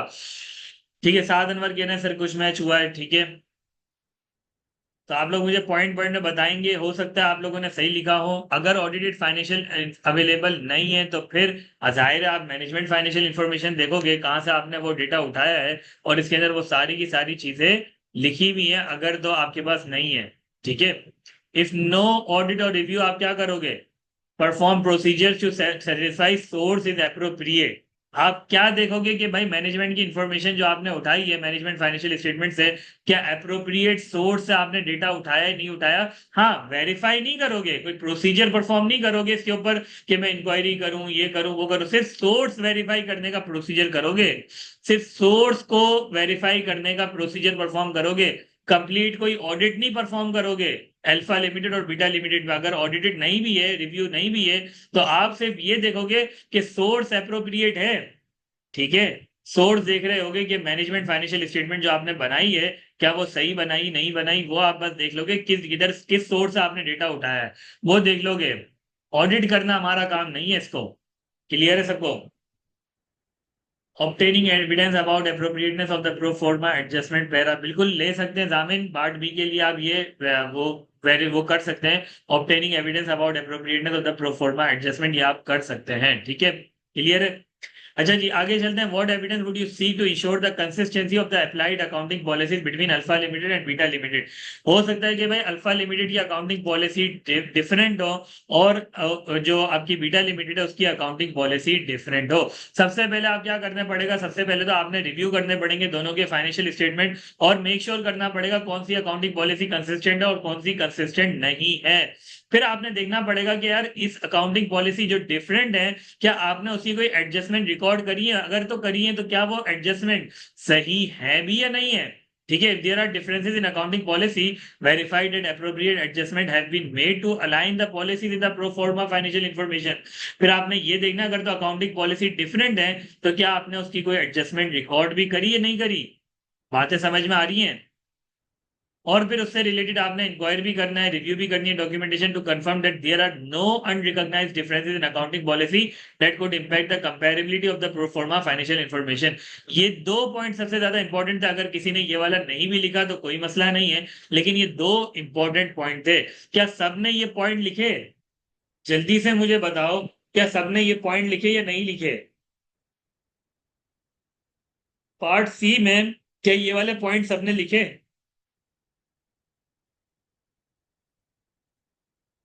जल्दी जल्दी कंफर्म करो। नहीं लिखे तो कोई मसला नहीं है, शर्माना नहीं है, हम सीखने आए हैं। अगर नहीं लिखे तो बताओ, पता चलेगा ना भाई ये चीज नहीं लिखी। साद अनवर ये ने फर्स्ट वाला लिखा, जारा सलीम ने बोला एडजस्टमेंट पॉइंट मिस्ड। एडजस्टमेंट वाला आप लोगों ने मिस कर दिया, पहला वाला आप लोगों ने लिखा है, कोई बात नहीं। पहला तो लिखा ना, ये भी अचीवमेंट है हमारी, कोई मसला नहीं है। जामिन कह रहा है I totally zone out on this requirement, कोई मसला नहीं है। सीखने के लिए बैठे हैं आज, हम सीखने के लिए आए, तो अल्हम्दुलिल्लाह हमने कुछ ना कुछ तो सिखाना, चीजें आइडेंटिफाई हुई कि भाई अगर खुदा ना खास्ता आ जाएगा तो एटलीस्ट हम कुछ ना कुछ अब लिख के आ सकते हैं, हमें पता है कि भाई किस डायरेक्शन में आंसर करना है, डायरेक्शन तो पता चल गई ना हमें। ठीक है, क्लियर है, आगे चलते हैं। Communicating limitation of proforma assurance, ये तो ऑलरेडी मैंने आप लोगों को दिखा दी, जल्दी से रीड आउट कर लेंगे इसको। The practitioner is not responsible for updating or reissuing any reports or opinions on any historical financial information used in compiling the proforma financial information. The practitioner does not perform an audit or review of the financial information used in compiling the proforma financial information. भाई मैं कोई report वगैरह issue नहीं कर रहा, ना ही मैं उसका ऑडिट कर रहा हूँ, ना ही मैं उसका रिव्यू कर रहा हूँ, अल्फा लिमिटेड का और बीटा लिमिटेड का। The purpose of pro forma financial information included in a prospectus is solely illustrate the impact of a significant event or transaction on unadjusted information on the entity as if the event had occurred or the transaction had been undertaken at an earlier date selected for purpose of illustration. Accordingly, the practitioner does not provide any assurance that the actual outcome of the event or transaction at that date would have been as presented. तो ये भी एक limitation है कि भाई मैं पहले से आप लोगों को बता रहा हूँ कि भाई जरूरी नहीं है कि एक्चुअल आउटकम सेम होगा, कि अगर तो एक्चुअल में आप ये इवेंट होता तो एक्चुअल आउटकम सेम होगा, हो सकता है डिफरेंट हो, थोड़ा बहुत इसमें फ्लक्चुएशन आए, जरूरी नहीं है कि ऐसा ही होगा। ठीक है, क्लियर है। सर दी स्लाइड्स और files will be available, slides और जितनी भी ये स्लाइड्स हैं, ये वाली स्लाइड्स, ये आपको पोर्टल में अवेलेबल मिल जाएंगी। पोर्टल में सारी स्लाइड्स होंगी, सिर्फ पोर्टल में ही उसका एक्सेस होगा। आप लोगों को एक्सेस जल्द से जल्द मिल जाएगा। आप लोगों ने सिर्फ सिंपल ये काम करना है, जो फॉर्म है फॉर्म फिल करना है, और एडमिन का आपके पास कांटेक्ट होगा एसटी अकेडमी का। ठीक है, तो आप लोगों ने उससे कांटेक्ट करके आपने फॉलो अप ले लेना है, अगर तो वो एक्सेस नहीं मिलता आपको। ठीक है, क्लियर है। अच्छा जी, फिर इसके बाद 4 point highlight that the practitioner responsibility is limited to verifying the compilation and presentation of the proforma financial information. हमारा काम सिर्फ क्या होता है कि हमें ये देखना होता है कि कंपाइलेशन आपने सही करी है नहीं करी, और कि इस चीज कोई चीज का ऑडिट करना ये हमारी जिम्मेदारी नहीं है। हम सिर्फ ये देख रहे हैं, हम सिर्फ मेक श्योर ये करें कि आपने कंपाइलेशन सही से करी है या नहीं करी। क्लियर है सबको? सबको क्लियर है? कोई मसला किसी को समझ में आ रहा है? प्रोफॉर्मा पे बहुत अच्छा क्वेश्चन ऐसा आ सकता है, और शायद हो सकता है इससे हल्का आ जाए, हो सकता है इससे थोड़ा और हैवी आ जाए, लेकिन हैवी आएगा तो एटलीस्ट अब कुछ ना कुछ तो आप लोग लिख सकते हो ना, कुछ ना कुछ तो कर लोगे ना, मसला तो नहीं होगा, हो जाएगा सुकून से। बच्चों के मैसेजेस आ रहे हैं, sir kindly send this PDF question with their solution that you discuss in workshop on WhatsApp. बिल्कुल मैं इंशाल्लाह सेंड कर दूंगा। जामिन कह रहे हैं, are there any other question? As my MSA 2 workshop has been started, कोई क्वेश्चन नहीं है, क्लास को बस वाइंड अप कर रहे हैं, आप MSA 2 की तरफ जंप हो जाएं, कोई इशू नहीं है। साद अनवर कह रहे हैं जी, साद अनवर कह रहे हैं sir can't we ask question on scholarship student group. उसके लिए स्कॉलरशिप स्टूडेंट का मकसद ये कि उसमें एक जगह हम कंपाइल कर लें कि जो लोगों को हमने फ्री एक्सेस दिया है, ठीक है, क्वेश्चंस पूछने के लिए आपके पास जो ग्रुप है, वो ग्रुप आपके पास एक और ग्रुप हमारा क्वेरीज का अलग से जो कि पब्लिक ग्रुप है, आप उसमें क्वेश्चंस पूछ सकते हैं। ठीक है, वो क्वेरीज के लिए स्पेसिफिकली है पब्लिक ग्रुप। ठीक है, तो वो उधर आप क्वेश्चंस पूछ सकते हैं। इसके अलावा किसी और का कोई क्वेश्चन तो मैं अभी एड्रेस कर देता हूं, वरना आप लोग व्हाट्सएप पे मुझसे पूछ सकते हैं। अहमद का रिप्लाई आ रहा है, सर मॉक होंगे? इंशाल्लाह इंशाल्लाह बिल्कुल होंगे। मैं उस पर इंशाल्लाह ये हमारी वर्कशॉप हो गई, इंशाल्लाह मैं उस पर काम करूंगा और इंशाल्लाह आप लोगों को अपडेट कर दूंगा मॉक जैसे ही रेडी हो जाएगा। ठीक है, और कोई क्वेश्चन जल्दी से पूछ लें, फिर वाइंड अप करते हैं हम। सर सस्टेनेबिलिटी रिपोर्टिंग और statement on greenhouse gases on various other engagement जो है वो ISA 3000 में फॉल करेंगी। And sir as per ISA 3000 how do we concluded that it is a limited assurance or reasonable assurance engagement? देखिए, जो green house gas है उसके ऊपर तो एक सेपरेट हमारा स्टैंडर्ड ऑलरेडी है। ठीक है, दूसरी चीज के जो अश्योरेंस एंगेजमेंट और रीजनेबल अश्योरेंस, उसमें सवाल आपको बताएगा, सवाल आपको क्लियर बताएगा कि भाई ये लिमिटेड एश्योरेंस एंगेजमेंट है या फिर कौन सा एंगेजमेंट है, वो आपको सवाल बताएगा। ठीक है ना, आपने उसमें कंक्लूड नहीं करना होगा कि भाई क्या होगा। ठीक है, thank you so much sir, welcome. These workshop are really effective, thank you so much. ठीक है, इंशाल्लाह आप लोगों के कोई भी कोई रीजन आप लोग व्हाट्सएप पे पूछ लीजिएगा। ठीक है, जजाकल्लाह। ठीक है, अल्लाह हाफिज, अपना बहुत सारा ख्याल रखिएगा। इंशाल्लाह आप लोगों की जो भी क्वेश्चन होंगे फिर फर्दर हम व्हाट्सएप पे डिस्कस कर रहे होंगे। मोहम्मद उमेर कह रहे हैं सर जो रजिस्टर्ड स्टूडेंट है वो रिस्क एंड क्वेश्चन सॉल्व करके आपको सेंड कर दें, आप चेक करेंगे, आप चेक कर लेंगे, फिजिबल है। बिल्कुल जो रजिस्टर्ड स्टूडेंट्स हैं चेकिंग फैसिलिटी उनके लिए है, ठीक है बिल्कुल। और जो रजिस्टर्ड स्टूडेंट्स हैं वो मुझे सेंड कर देंगे इंशाल्लाह, इंशाल्लाह जैसे ही मुझे टाइम मिलेगा इंशाल्लाह मैं क्विकली उनको चेक करके फौरन एंटरटेन कर लूंगा उनकी चेकिंग को, ठीक है। क्लियर है। अल्लाह हाफिज, अपना बहुत सारा ख्याल रखिएगा और ऑल द बेस्ट। तैयारी अच्छी रखिएगा, डरना नहीं है, घबराना नहीं है, अच्छे से तैयारी करनी है। इंशाल्लाह इंशाल्लाह पेपर आप लोगों का इस अटेम्प्ट में निकल जाएगा। इंशाल्लाह ये अटेम्प्ट आप लोगों की लास्ट अटेम्प्ट होगी। अल्लाह हाफिज, बहुत सारा अपना ख्याल रखें।